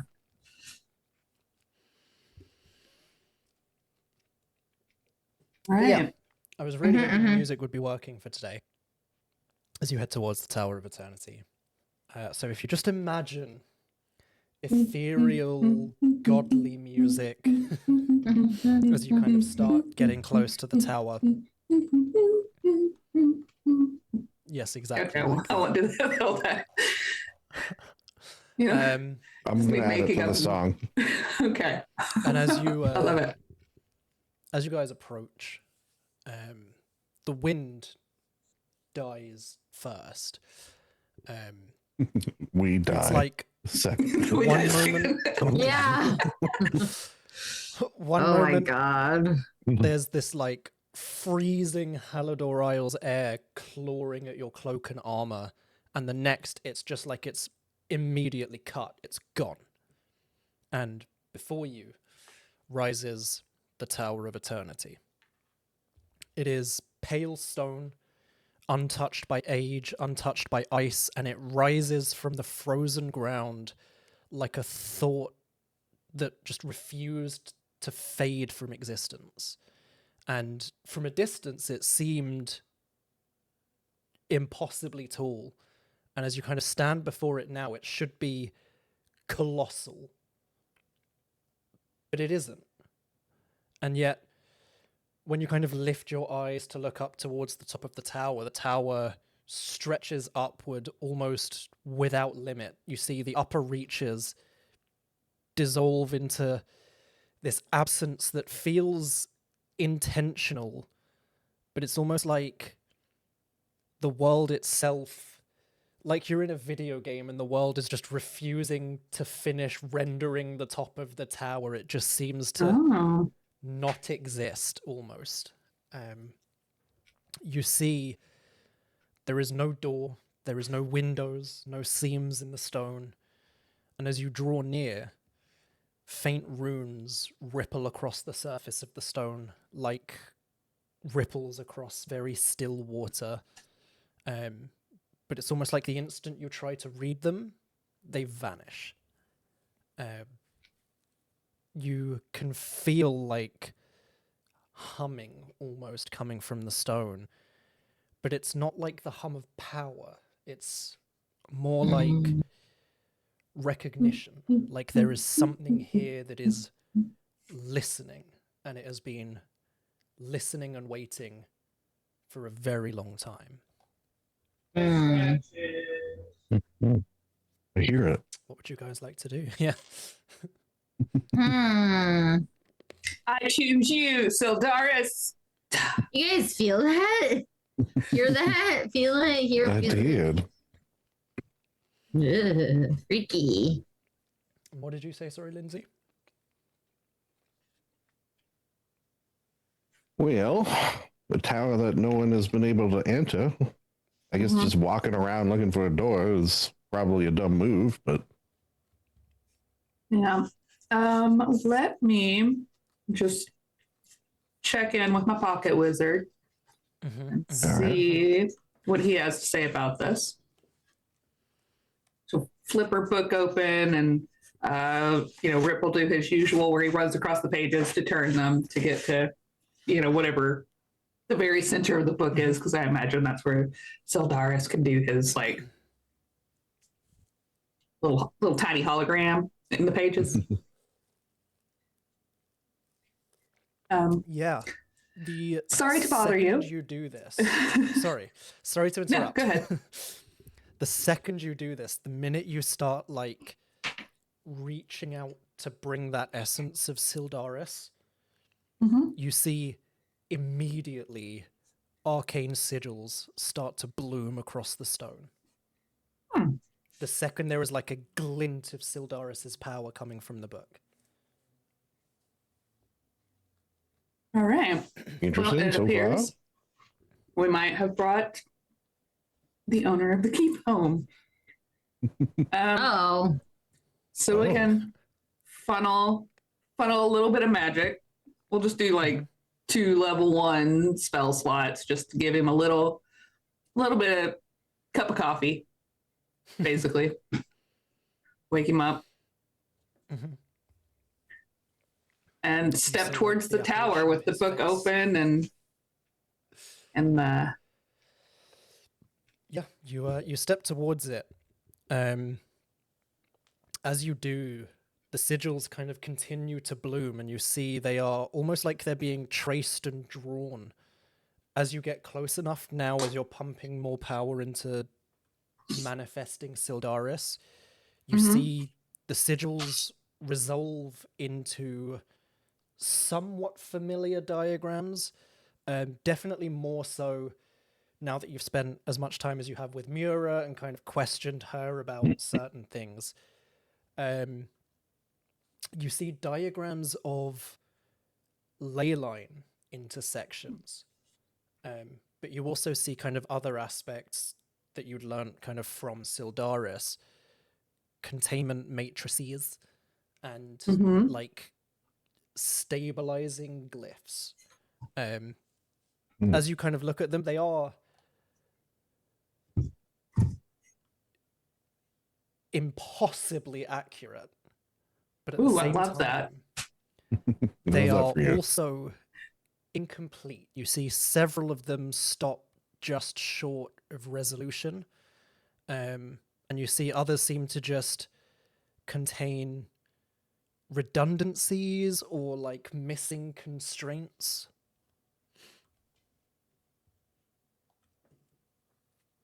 Just Okay. out of curiosity, Mira, is there ley lines around this tower? You know, big magical Oh. tower. So you know, I just Oh yeah, Oh, I can like check there's a that. snake wrapped around the tower. that's how you. Yeah, there's a big ley line going woo, woo, woo, woo, around the tower.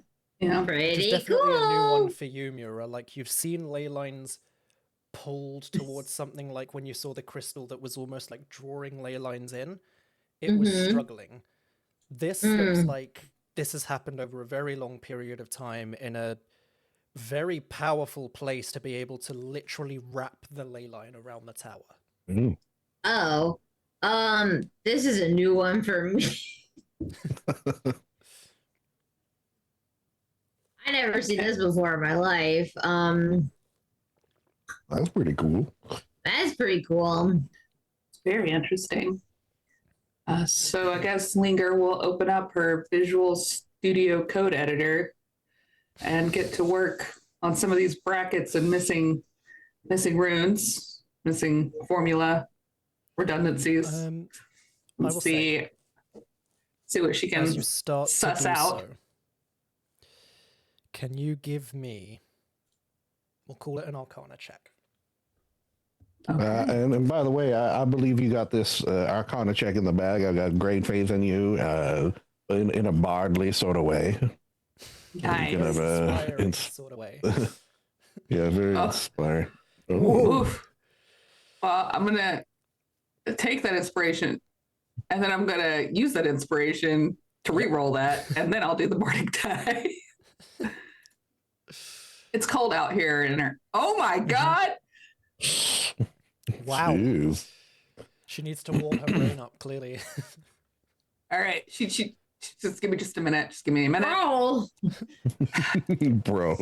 bruh. Yeah. She's sits gotta- down and starts like drawing out cantrips to be like, okay, clearly I gotta warm up. Whew. Let's start simple. Yeah. Cantrips. Whew. And like Mo comes up and starts like breathing down her neck. She's like, She's not, like, back off. not now, not now. Okay.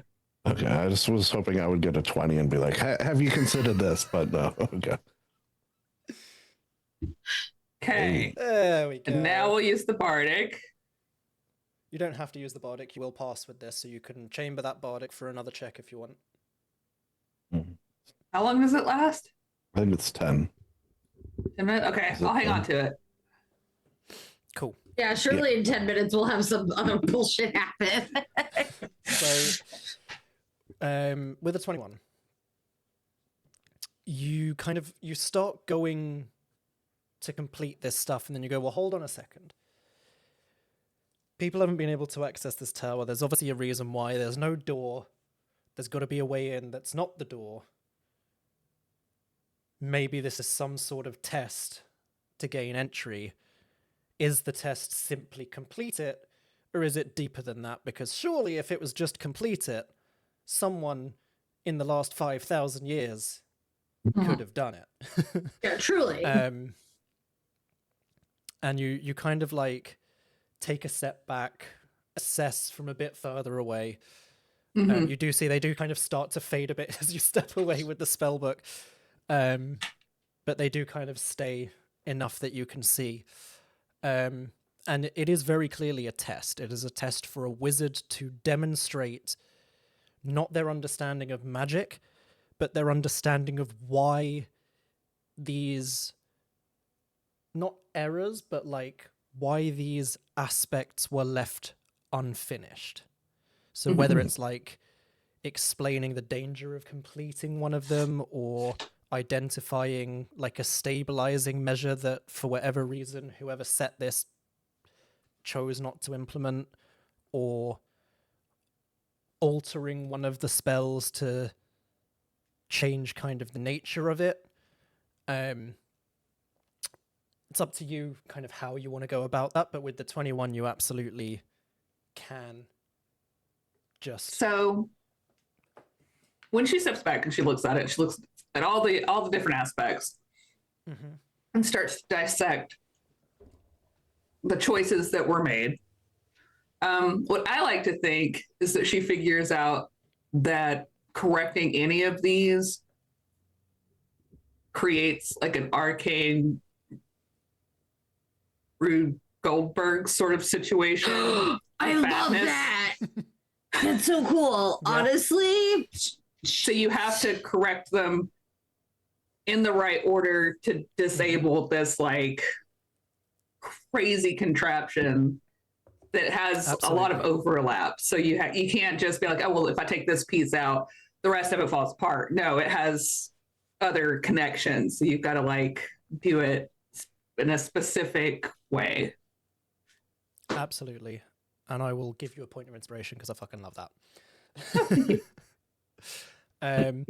But yes, you guys watch as Linger like goes to start finishing this off and then goes, well, hold on a second, takes a step back, takes a breath, analyzes, takes a step forward again and starts just going to work. And as she is doing this, the hum coming from the tower starts to deepen and deepen and deepen until eventually you see this like vertical distortion almost in the stone, like the reality of this solid stone has suddenly like turned into a mouth and it is like sucking in a breath. But it looks to be an opening. A sucky opening. Yes. Will you put yourself inside the gaping hole? Won't I? Why wouldn't I? That's a way to phrase that for sure. Yeah. So I think... Will you enter Syldaris' hole? That's the question I'm asking. Yeah. Rip dives straight in, like without question. And then I guess Linger will snap the book shut and kind of like dust herself off a little bit, and then follow and hope that she doesn't become more dead. Chester will then follow. All right. Well, this seems like a good idea. Mira will also follow. Cool. As you guys kind of step through this like crack in reality almost, Linger, you can feel your spellbook is like insistently resonating. You can feel it's almost like the tower is pressing against this fragment of Syldaris' soul within your spellbook, but it's not like it's trying to gain control of the fragment. It's more like it's trying to verify the fragment. For a very brief moment, you kind of feel like this sense like washing over you, which is now like the third time now that Linger is feeling other feelings that are not hers. Yeah. She's got the Chester's curse, she's got the fucking worst possible case scenario curse, and now she feels like a sense of meticulous patience, deep aversion to unnecessary risk, but also almost like this obsessive focus on preventing something from collapsing. And as suddenly as this all kind of washes over you, it goes. It's not the feeling of like something trying to possess you. It's almost like calibration in a way. Like Okay. the tower seems to be analyzing the fragment of Syldaris, and you, with your connection, are feeling this. Are you Yeah. resisting At it, some or do you allow point- it to like continue to wash over? She for now allows it unless it's persistent, like the whole time that they're there, and she will at some point get tired of it because she is feeling, like you said, a lot of other people's feelings, and something she didn't think that she would ever think to herself since she was thrown off of the floating citadel is it would be nice to only feel her feelings. Linger said, I don't want to be an empath anymore. Linger's like, I'm so over this. Ugh. I would The love to be minute- left alone with my feelings at some Yeah. point. Yeah. The minute you allow it to like pass unresisted, the entire feeling suddenly stops, and this like distortion just immediately stabilizes, and all of a sudden all four of you are just stood in an open doorway at the entrance to the tower. Whoa. What Look the at that. fuck? Yeah. Oh, sorry, I didn't mean to curse. You're fine. I know it's been one of those days. But she takes a big inhale of breath that she doesn't need, just so that she can let it out slowly, because You, That's funny. you can all see as well these floating, burning, glowing runes slowly tracing in the air directly in front of you. And they kind of like slowly translate from spell runes into common. And it says, eternity cannot be held. It can only be witnessed. And then it dissipates. Holy. Whoa, what the fuck does that mean? Mira's like covering her mouth. She's like, I'm so sorry. Sorry, I forgot Mira isn't supposed to curse until the words come out of my mouth. it's okay. You just I just in have world we can pretend she's saying something else. Fiddlestick. What the fork? Yeah. Yeah. It's a good place it. Mhm. The So- fork is the shirt. As you take a step kind of through the threshold, as this distortion kind of vanishes around you, this floor that you kind of enter into resembles an immaculate arcane observatory. You can see there are white stone walls that are etched with incredibly precise maps of the world as it was before the Second Era. These are maps of the ley lines as they originally existed around Eroth. You can see there are notes, pieces of parchment that are just floating slowly around the room. They catalogue anomalies, fractures in the ley lines, instabilities, pieces that kind of point them out not as like threats to power, but like they seem to be referred to as risks to continuity.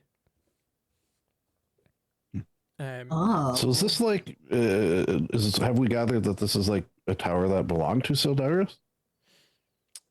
All you know currently is Linger held up the spell book that has Syldaris in it. Mm-hmm. Runes appeared. she did something with the runes, and now you've walked inside. Okay.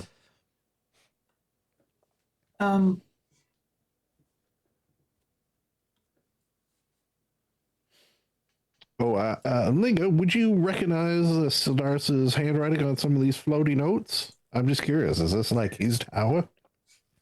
That is currently my suspicion. Yes, you would immediately recognize the handwriting. And yes, my suspicion was confirmed Immediately. when we saw the handwriting. On the walls. Yes. Yeah. I was. Yeah. All right. I have a lot of feelings that I'm feeling right now. So it just takes me, it's taking me a little longer to work through some of the more obvious issues in front of us. Oh, you're not like a fan of feelings, are you? I like them to be more Less. Outside of your body. Okay, yeah. I like them to be more less than they are. The influence of the tower has gone, so you're not feeling that like pressing on you anymore, but it is like slowly dissipating.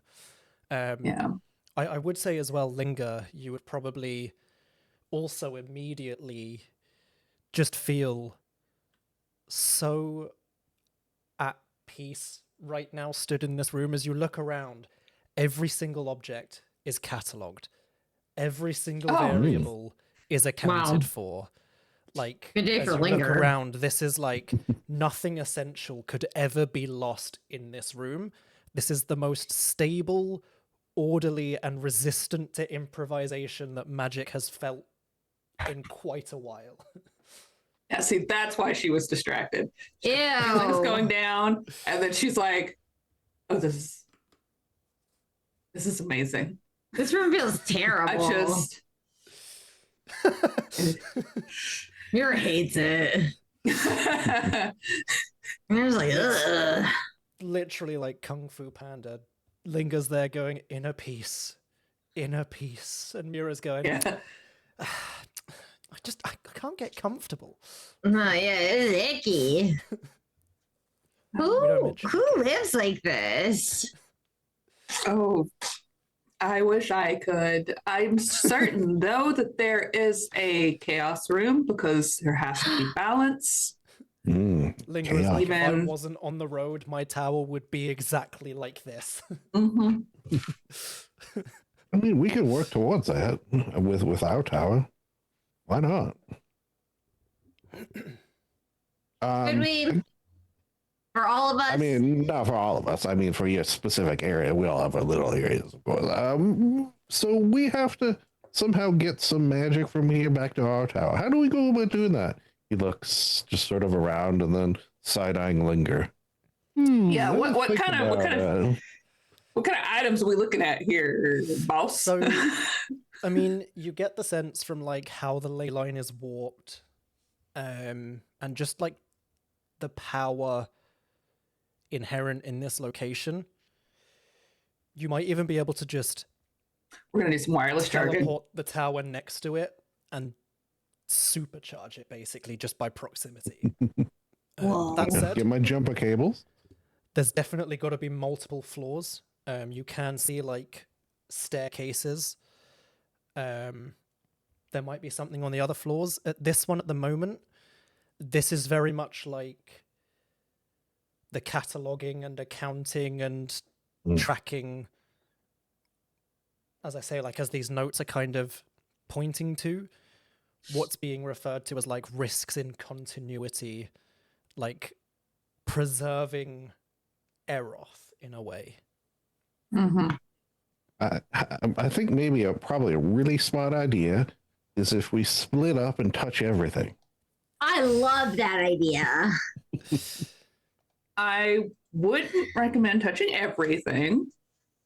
However, we can split up and maybe just look with our eyes and not with our hands and come back and describe to each other what we saw. Look with our mage hands. All right. So are you splitting up in this room or like splitting up across the tower? Let's go across the tower. Why not? Yeah. I think I just saw from Mitch's expression, there's maybe reasons why not, but hey, what are we going to do, right? So Well, I is will- Not me. Syldaris like sorry. writing anything, saying anything in the book? Like, hey, can you There make is, sure that my like- plants got watered? Is there any? It's kind of like similar to Linger in a way. There's that moment of like processing and like So it's got a buffer. figuring out almost what's going on in a way, because as Linger is aware, this is not the entirety of Syldaris' soul. This is like a fragment of it. There are certain things he remembers, certain things he doesn't remember. And I would say if you kind of look down at the book, you'd probably just see like very shaky handwriting. Place the Oh, book buddy. on the lectern, and there is like a lectern towards one side of the room.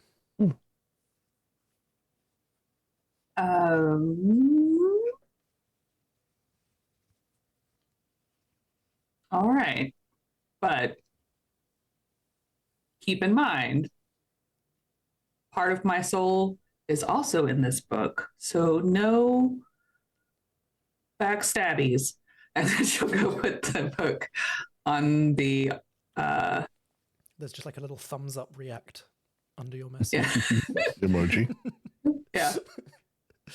Um, All right. Well, let's You place the book on the pedestal. hold on to our butts and see what happens. Yeah, Chester's ready to push the book off. Just think. All right. And you see like you place it down and immediately the pages start flipping, so it is perfectly in the center of the book. You see runes start to light up along the base of the pedestal. The book kind of glows very briefly, and then you see this spectral image of Syldaris take a step out of the pedestal. Mm. Much like when Where you've we can all manifested see it them? before, but like without needing to expend your spell slots. And you can all see him, yeah. Oh, and I didn't have to feed him souls or anything. Nice. And you see as this spectral form just kind of looks around at the room, taking everything in. Almost similar to Linger as well, like takes a deep breath in and out, even though it's like a spectral image and does not need to breathe. But Yeah, like see, it going through the helped. motions. And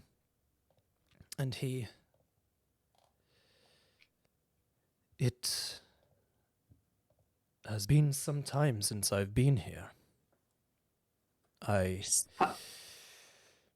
Honestly, until right now, if you had asked if I knew anything about the Tower of Eternity,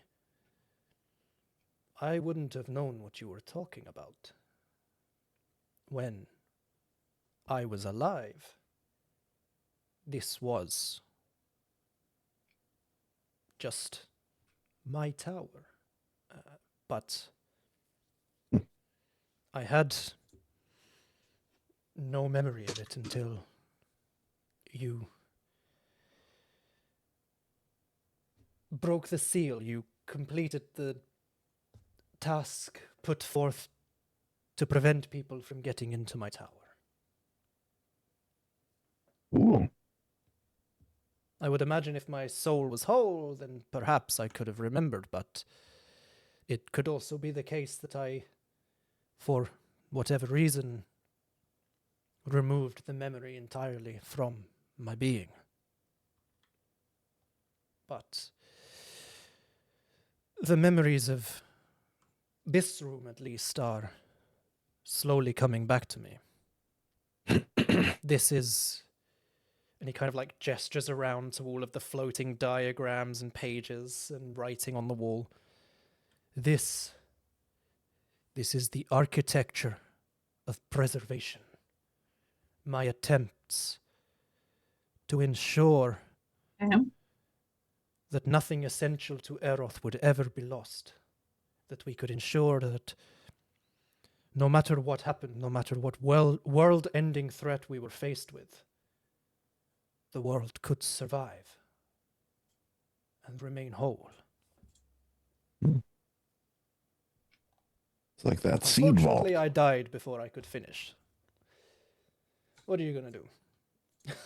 How far from complete would you say that it is? Given the time constraints on trying to stop someone rising to godhood before they make things worse, probably too long to deal with right now. But if you were to deal with that first and leave Linger here, I imagine she could finish off my research.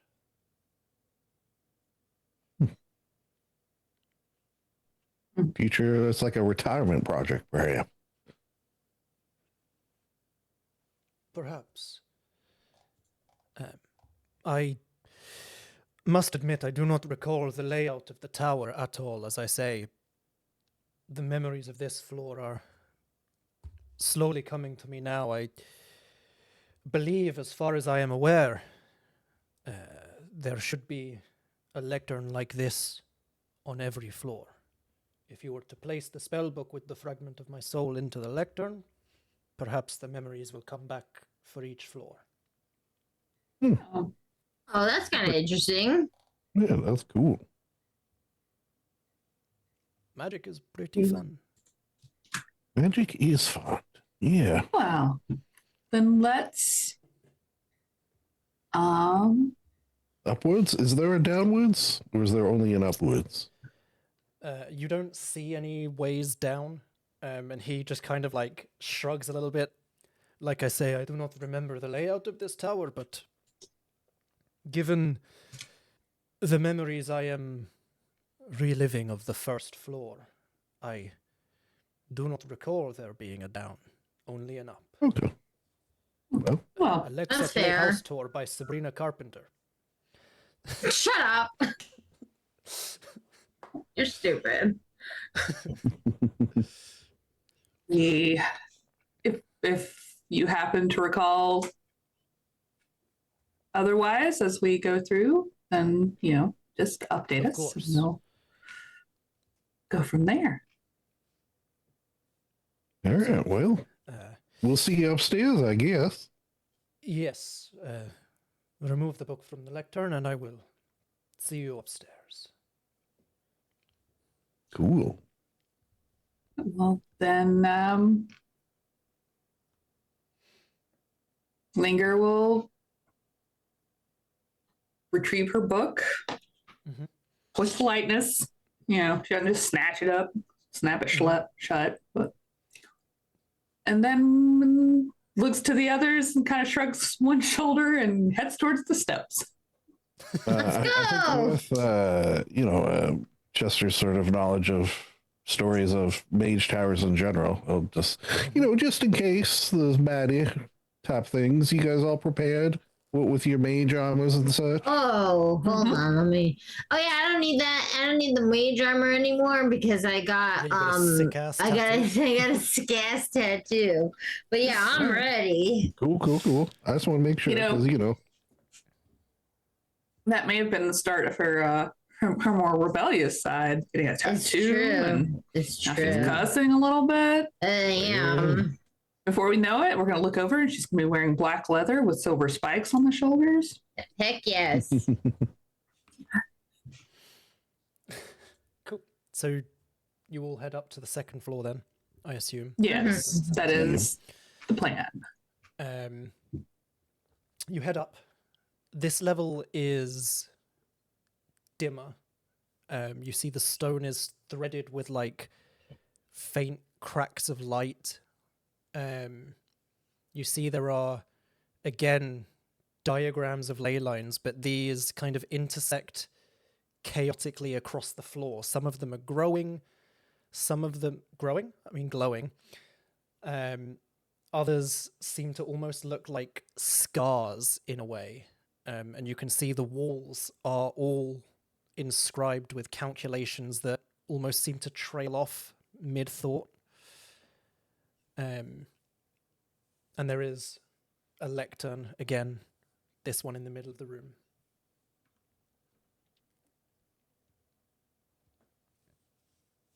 Right, we will place him on this one. Yeah, He, place him there. The Mhm. lectern glows. He steps forward from the lectern again. And it's like it's happening as he steps forwards and manifests. You just almost immediately hear, delay is not denial. Yes. And you can see it's like this reoccurring phrase written across the walls. Delay is not denial. And he- Is not. Is that like This- when one door opens and or one door shuts, another one opens? In a way, yes. This is the fracture index. Oh, This, and he kind of like gestures to the floor. This is the moment I realized the truth. Preservation does not stop change. It only slows it. Delay is not denial. We cannot stop certain events. We can only delay them. Very wise. That is definitely not what I thought that was going to mean. I was thinking more along the lines of, yes, I will do the dishes when I get to them. I'm not saying I won't ever. oh, not denying that. Yeah, I know a guy who used to be like that. Yeah. He was always like, "I'll get to the dishes when I get to them," and it's just like, bro, come on, like get them done. We have other stuff to do. You can see he's like kind of walking around the room, arms crossed, kind of like looking at all of the half-finished calculations. He kind of squats down and traces some of the ley line diagrams with his hands. If Alistair had not done what he did and had heeded my advice, working together with him, I could have reached my conclusions far sooner. Perhaps we could have done great things together.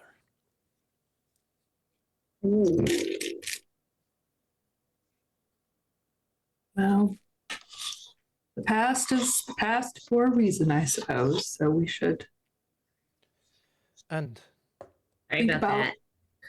the if we future and look how at the you've present, upgraded. I am here once more. Someone who is able to continue my work stands now in the same place. And the daughter of Alistair Frost, also able to see and manipulate ley lines, is here too. Strange Yeah, I how can these do things that. have a way I of am working also out. here. And the Force. And Warden's here too. He's just is just He's having a little here-ish. bit of a problem with his There eyeball. are certainly ways that both of you will be able to assist and improve, probably, what I was working on. What I am referring to was I had to be a one-man army. There was Oh, one other person who could have helped me, and he chose not to. Now, you are in a better situation than I was. With the exception of the fact that I had, of course, achieved an incredibly high level of magic, but I have no doubt that Linger will not reach that point soon. Will reach that point soon. I have no doubts that Lingers will not reach that point. Okay, yeah. I was like, that seems I was like, wow, okay, this seems a little mean. Apologies, but memories are flooding back to me as I am talking. yes. It's very So overwhelming. I get that. It happens to me all the time. Like Sometimes I get my sausages wrong words wrong mid-sentence. I think that's a sign of dementia, honestly. Sometimes I get my words wrong mid-sentence.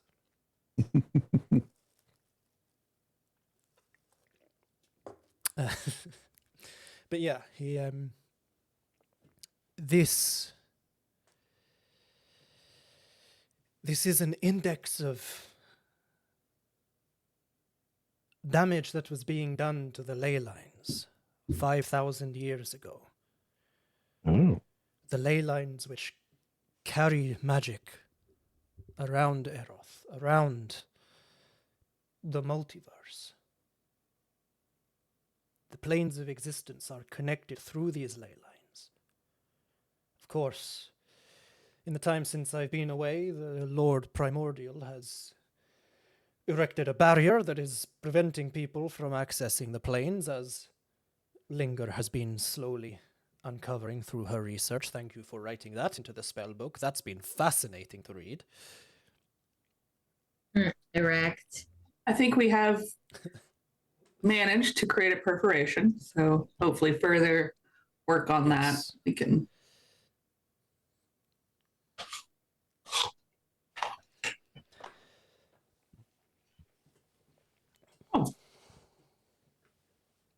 Well, upwards? Question mark? Upwards. You see, And unless the projection onwards. kind of looks a bit nervous, and as I say, I do not have memories of the entirety of this tower yet, but there is an uneasy feeling about continuing higher up the tower. You keep your naughty things up higher in the tower? Is that what you're trying to tell Who us? doesn't? Like they're Right? legal. Oh, what? Is that what you're supposed to do? Are you supposed to keep illegal things on higher shelves? Because I don't do that. Well, We'll be careful. Wait, you didn't answer my question. I had a question about there is illegalness. Interference in the oh, projection no. of Holy my being. shit. He's losing signal. You. He must be passing through a tunnel. You see, Wow, he's like bro. side-eyeing Linger, like, you can handle this for me, please. Linger, where do we keep our illegal stuff? in the highest part of the tower. Even up in Chester's room. Yeah. Bud's keeping an eye on it. Okay. And various secure. You never put it all in one place. That's Yeah, that's foolish. silly. Why? Well, because then if someone found it, they'd find all of it at once instead of like You're like, maybe oh, fuck, I if gotta it's- get home. or if you have it, in separate locations, Oh. there's a chance that you'll not have everything. Yeah, totally. I gotta Uh-huh. go make a quick call. Yeah, I gotta go call my Sam, dad. Sam, Sam, So I need to go I under my bed. need to go under my bed and put everything in different places but high. And also call my accountant because I have been Spanner, send as evading many robots as you can. so many Mhm. taxes. I don't think I'm supposed to do that. Did you head up to the next floor then? Oh, that actually Well- made me so happy. No, We should probably be a little more careful. Like we're not just barreling up. He was Mm. hesitant, so we can maybe approach with caution. But yeah, we're still going. Cool. So you We're make going your way up, up, cautiously up. It's on. spiral staircase. At the center of this floor, which is incredibly impossible given the last few floors, but at the center of this floor there is this vast vertical shaft that just descends. Yeah, there is. Hey, yeah, there it You lead Syldaris' is. shaft out of this. No, Linger Suspended wants that above it, shaft. there are various crystalline Get dunked on, frameworks. idiot. Sorry. I'm You can sorry, see I'm some of not these- meditated. I've had the worst week of my life. This is making me so happy. Sorry to Good. harass you, Mitch. But yes, there is this vast vertical shaft in the center of the floor, and suspended above it are various crystalline frameworks. Okay. Some of them are empty, some of them are cracked. And you see literally, like, as you make it to the top of the staircase, there is a lectern immediately to your left. Okay. So just so I can make sure I'm picturing this right. Mhm. It's like the room in Willy Wonka where they eat the candy that makes them float up, so they start like that. Hell yeah. Down shaft. Structure. So the it's hole going goes down through the floor. So we went up and the there hole is goes down, but it stuff doesn't pass through suspended. Yes. where we were. So it's like an extra dimensional down. Either that or, like, classic crazy wizard shit. The floors don't necessarily connect to each other than by staircase. Okay. I just want to make sure that I'm okay. No, you're But, like, there is enough floor that you guys can, like, step out onto the floor, but then it's like a 60-foot room, and you go about 20 foot in, and then there's the hole in the center. Okay. Syldaris' hole, gaping Yes. in the center. Yura, do you have a just mundane, non-magical glass bead that we could drop into Syldaris' gaping hole? I just want to see if it falls, floats, Okay. Yeah. bursts apart. Hold on. Okay. Yeah. Mira starts Like a marble. Like just a marble. Mira Mira's got opens up. Mira for sure has marbles. Okay, well, I'm glad that you said that. Yeah, Mira opens up the bath bomb bag of holding, which Surely is Mira has only can marbles. hold stuff for bath bombs, and for some reason, she's got marbles in there. So sometimes I like to put these marbles inside of the bath bombs when I'm making them as a way to, like, if you put it in the bath, then you get like a little surprise. And like, I was thinking I could put jewelry inside of it. That's fun. And then it's like you randomly might end up with a total piece of shit jewelry or a completely rare one, but I never give them the real one. Or a marble up your ass. Your butt. Sorry, I don't say that word. Anyway. It's that tattoo, I'm telling you. It's like a gachapon. I'm so edgy. You think Valar Balan would do like another tat, but like not magical? Like, you think he's got the skills? I'm thinking of getting like Mura right across my arm, but like in those really cool like death metal letters that you can't really read great. Yeah, the ones that look like you've just taken like a handful of spiders and just smashed them. Yeah.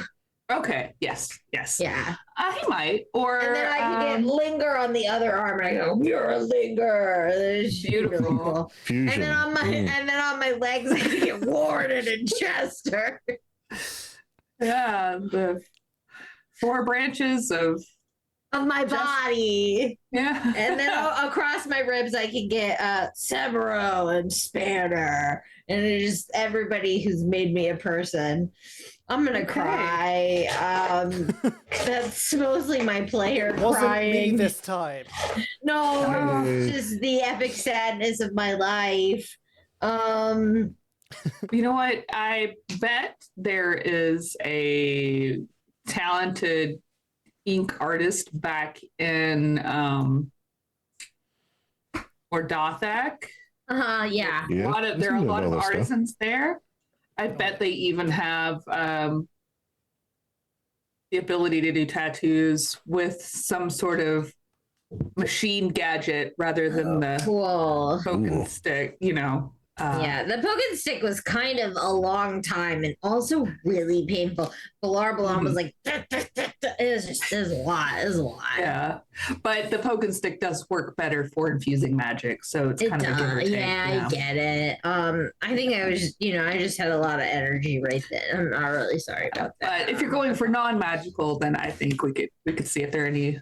Yeah, I want to be cool. Yeah, I like it. Than I am. Okay. I'm good. It's just, a lot of memories are coming back to me, and I feel like I have lost a lot of people over my lifetimes. I don't recommend Linger. I know that you wanna maybe live a long time.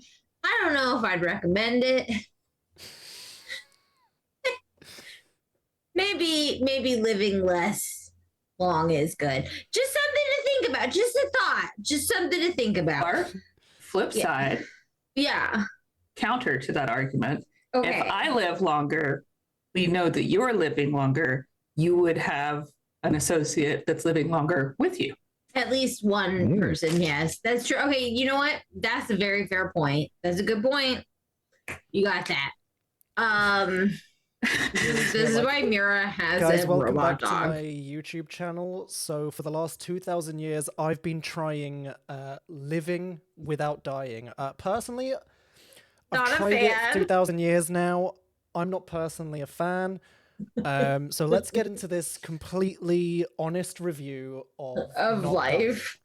Yeah. It's not great. Also, before we do, quick word from our sponsor, Spanner. Wraith energy. Oh. Spanner Tech. Best robots, best arcano-mechanical dogs, arcano-mechanical birds. Really planes, really good whatever stuff. you want, she can build it.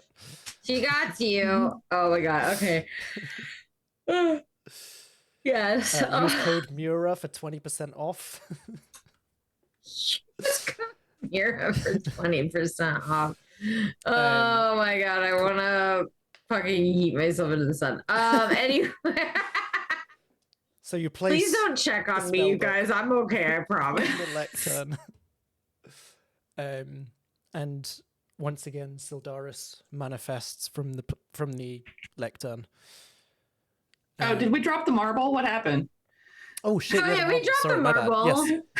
No, I got carried away You too. drop the marble. It was a starts lot. to drop through the hole. You can't see like how far down the hole goes, but the marble certainly seems to stop falling at a certain point and is just kind of like suspended animation almost.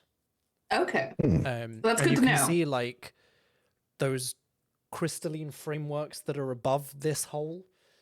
There's no like strings or ropes or anything. They are floating in the same way that the marble is. Okay.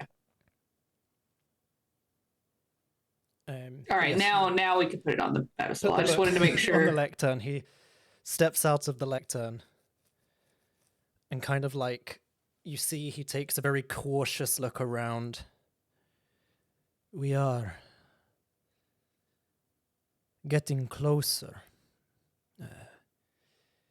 This, however, and you see like he is struggling to remember. You can see there are like overwhelming memories kind of flooding in. Even Linger, you can feel like the itch at the back of your mind because of this connection you have. Like, it's clearly not comfortable, even though he is just like a manifestation of this fragment of his soul. These memories are still like returning to that fragment. And he kind of looks around. I called this the Chamber of Containment.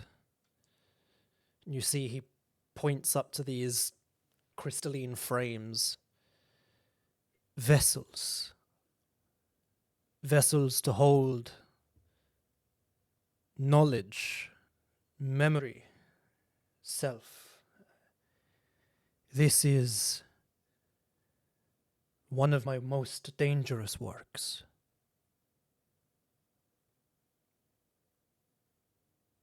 There should be notes on the other side of this room. And you see he like points across the hole and there is like a desk with papers and books kind of scattered across it.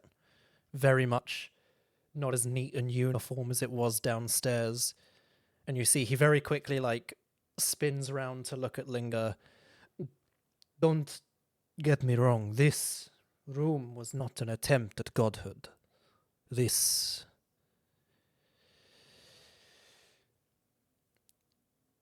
is an attempt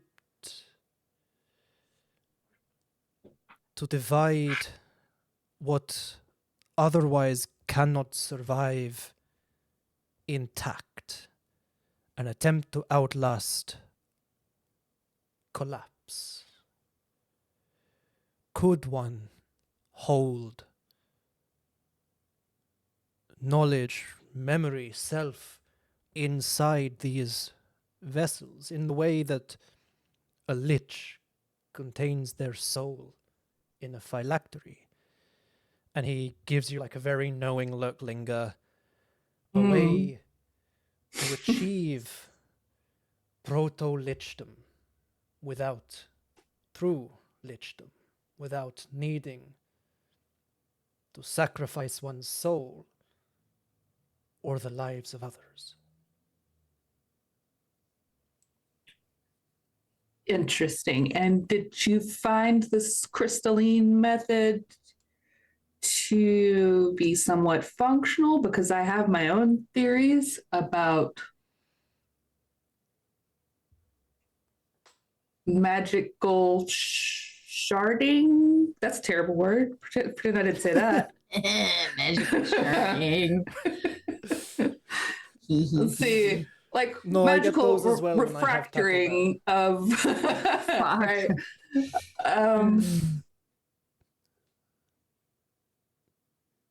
Sort of farming and collecting various,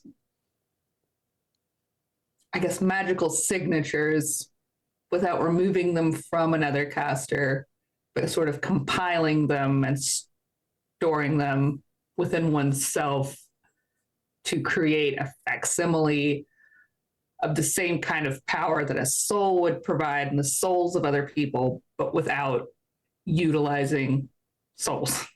So, wow, there's so many things. I know. It's hard to put into words, much better at formulas, but sort of an imprint of a magical, of whatever is in a person that makes them able to use magic.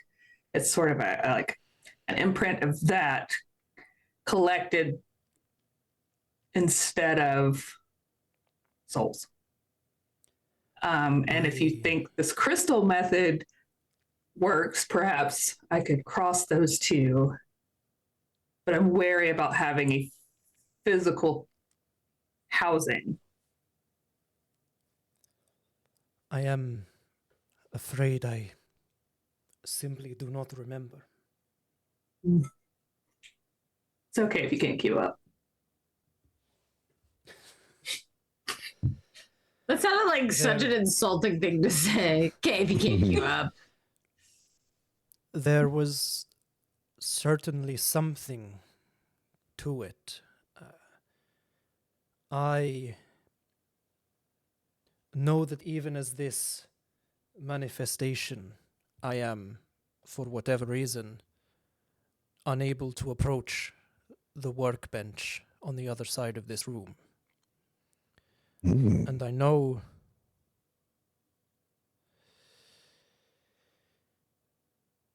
some of these crystals hold something, but I do not recall what. And I can see many of them are empty and fractured. That is curious. So how about we'll start with, I'll go gather your notes. I will go through them, and then I will see if anything in these notes helps me know what crystal had what. And we can go from there. You head over. I do. The notes as you kind She of does. pick them up, it's very easy to like scan over them as you pick them up. The notes kind of worn of long-term degradation, hunger, distortion when identity is fractured. Kind of the last thing you pick up as you're picking up the last note, something that kind of jumps out is the phrase, "A remainder will endure, but it will not remember why." All sorts of quotes here. Which almost immediately tracks with him saying, like, I remember what this room is. I don't remember the specifics. I don't remember what's in the crystals. As you kind of bring all the stuff over to him and start looking through in a bit more detail. The vessels are each designed to hold different things. It was intended that he would split his knowledge first amongst these crystals. And you get the sense that the empty ones are the ones that were designed to hold this vast knowledge that Syldaris had. Some that were intended to contain memories are also empty. Some of them are cracked, but still seem to contain, like, you can see faint flickers of magic inside them. The ones that are intended to contain what the notes refer to as his self are all empty. They don't even seem to have been used. So whether he didn't want to, or whether he didn't quite get to the point where he was using that aspect, you're not entirely sure. The notes point to the fact that he hadn't gone particularly far down this path at this particular juncture where whatever happened. It was more in the sense that, like, he was extracting memories and knowledge as a way of storing them like a library, so he could continue to gather more a lot easier. So, like, he could free up his mind, go out, do some more traveling, journeying, learning, and have the space to retain the information as well as possible, come back, store it here like a library. And some of those crystals are destroyed. So you don't know the notes, because he's not really tested it. You don't know whether the destruction of the crystals means the knowledge is lost forever, or whether it's just been, like, released back into the world. Or it's taken sentient corporeal form in some way and is going to murder us all. Yeah. He So does when he say made these that. crystals, Sorry? when he made these crystals, does it say whether or not, like, so he deposited his knowledge, did he still, like, have, like, remote access to that knowledge? Yes. Or is it just like it's there? Oh, okay, that's cool. And he does kind of chime in as you've brought the notes over to him as well. And I am slowly remembering. I had theorized that if the crystals containing my knowledge were to be broken outside of the correct method for whatever reason, I theorized that the knowledge would not simply be lost, it would simply seek a new vessel. Okay. Final question before it seems like we might need to wrap up. What kind of crystals are these? Are we talking like quartz? Or are these arrow crystals? Is this some kind of like... How do they affect my negative ions also? Just if you could answer that as well. These are a proprietary blend. Oh, That's okay. cool. These are corporate crystals.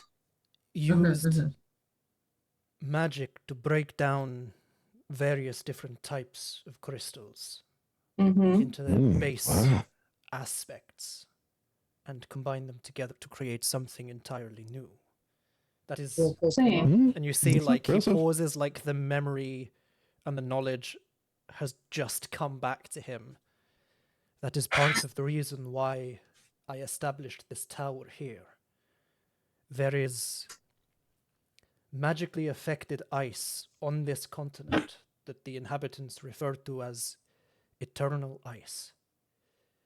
For however long it has been, they have used this to create buildings, armor, weapons. I theorized that, much like how to prevent the degradation of a body, you can place it in a cold enough environment. If I were to Interesting. combine magically enhanced ice with other suitably magically suffused materials, the degradation of the mind could be slowed.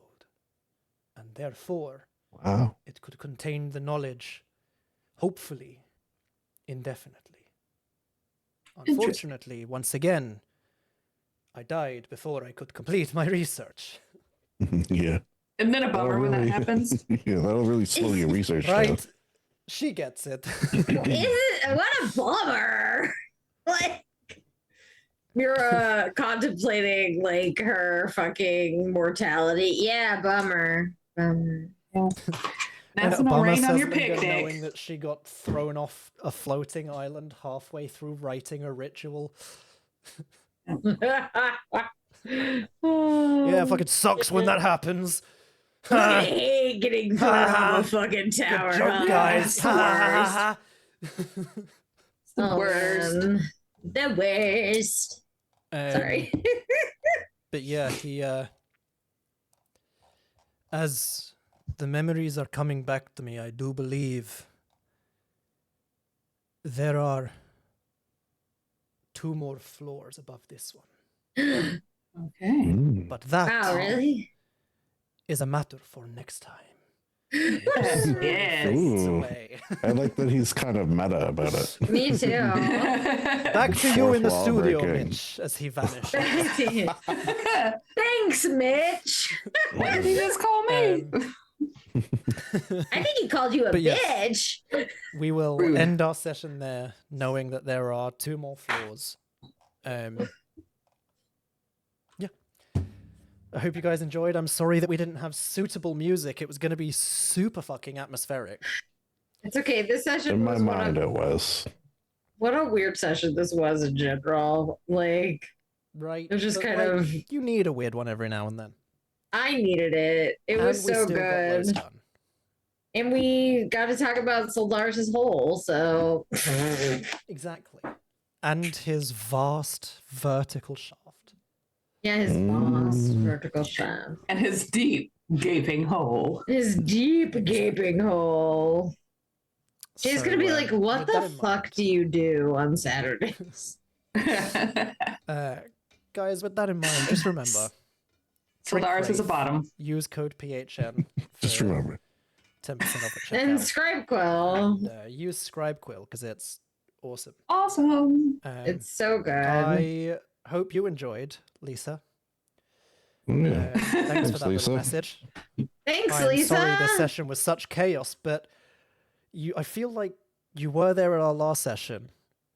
I and feel like you saw get us, a normal Lisa. session, and now you've seen the other kind of normal session that happens during a D&D game. Because I would like to say this doesn't happen often, but there is recorded proof in the podcast episode titled Holes that this is not the first time me and Lindsay have been like this during a session of D&D. No. I want to thank you guys because it's been such a shit week for me that I think that I really appreciate having the session and talking about holes and The fast only shafts. disappointment I have about this session is that Ethan was not also here to have Warden chime in with more ridiculousness as Don't- well.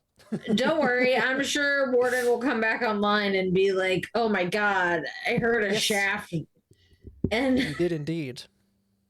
Well, That was really fun. And Just I need make to do the next sure- one, but the last one I couldn't make, unfortunately. just make sure that Ethan listens to that clip of Oh, yeah. No, Mitch at least no, 50 make sure times. he listens to the whole session and not just that one clip of the He- vague no, section. no, that whole session, just that. Well, both can be true, but definitely that clip. That's all he needs. It wraps up everything. Fuck's So sake. nice. Right, a meteor crashes into the fucking tower. You all die. Campaign's over. Yay, Fucking yay, Lindsay yay. can DM the next fucking campaign. Yay! All right, but we're Oh my not doing God. D&D. We're gonna play something else. But we'll do Enjoy a your whole first campaign. It'll session be great. tomorrow. Have Yeah. so much fun. Are you playing or DMing? Me? Not tomorrow, and in like Lisa an in the hour. chat. In an hour. Oh, Lisa. You're playing. Awesome. Oh, Yeah. Oh, you met Mitch. What character are you Yay. playing? My condolences. You met Mitch. Oh my gosh, that's Are funny. you...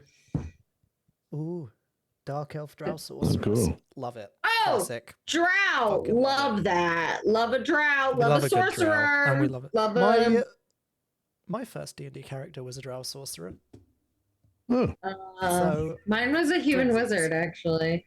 human gnome wizard. bard. God, Steph, get some originality. God, We do you were think you're playing- fucking Gale or something? God, we were Ugh. playing Pathfinder, actually. This I was started like with Pathfinder as well. over 10 years ago. This is a story about why can't we just build a kayak to cross the river? And everybody argued about it for an hour until I stood up and said, either we're making a fucking kayak or we're just going around the fucking river. I'm going piss.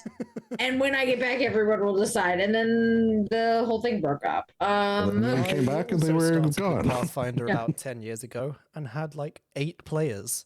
And it was my first time DMing, my first time doing any Awful. fucking TTRPG. That's too many. That's way too And- many. Yeah, it was interesting.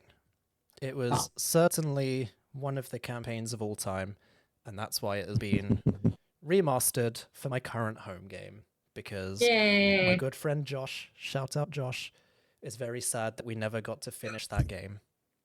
Well, So now he can. shout out Josh. It is going to be chaos with 7. Be nice to your DM, especially if they're a first time DM. It's hard enough with 3 people, as you saw today. Start out here. We're a lot. But yes. so, We are going to head off so that Maywood can get some sleep. yeah. Good luck to you. Good luck to Ideally. your first time DM. Yes. Yeah, Good luck. I'm gonna- See Bye, Lisa. Yeah, good luck. everyone Bye, everybody. next time. Goodbye. Bye. Syldaris' hole is huge. Bye. Shut up.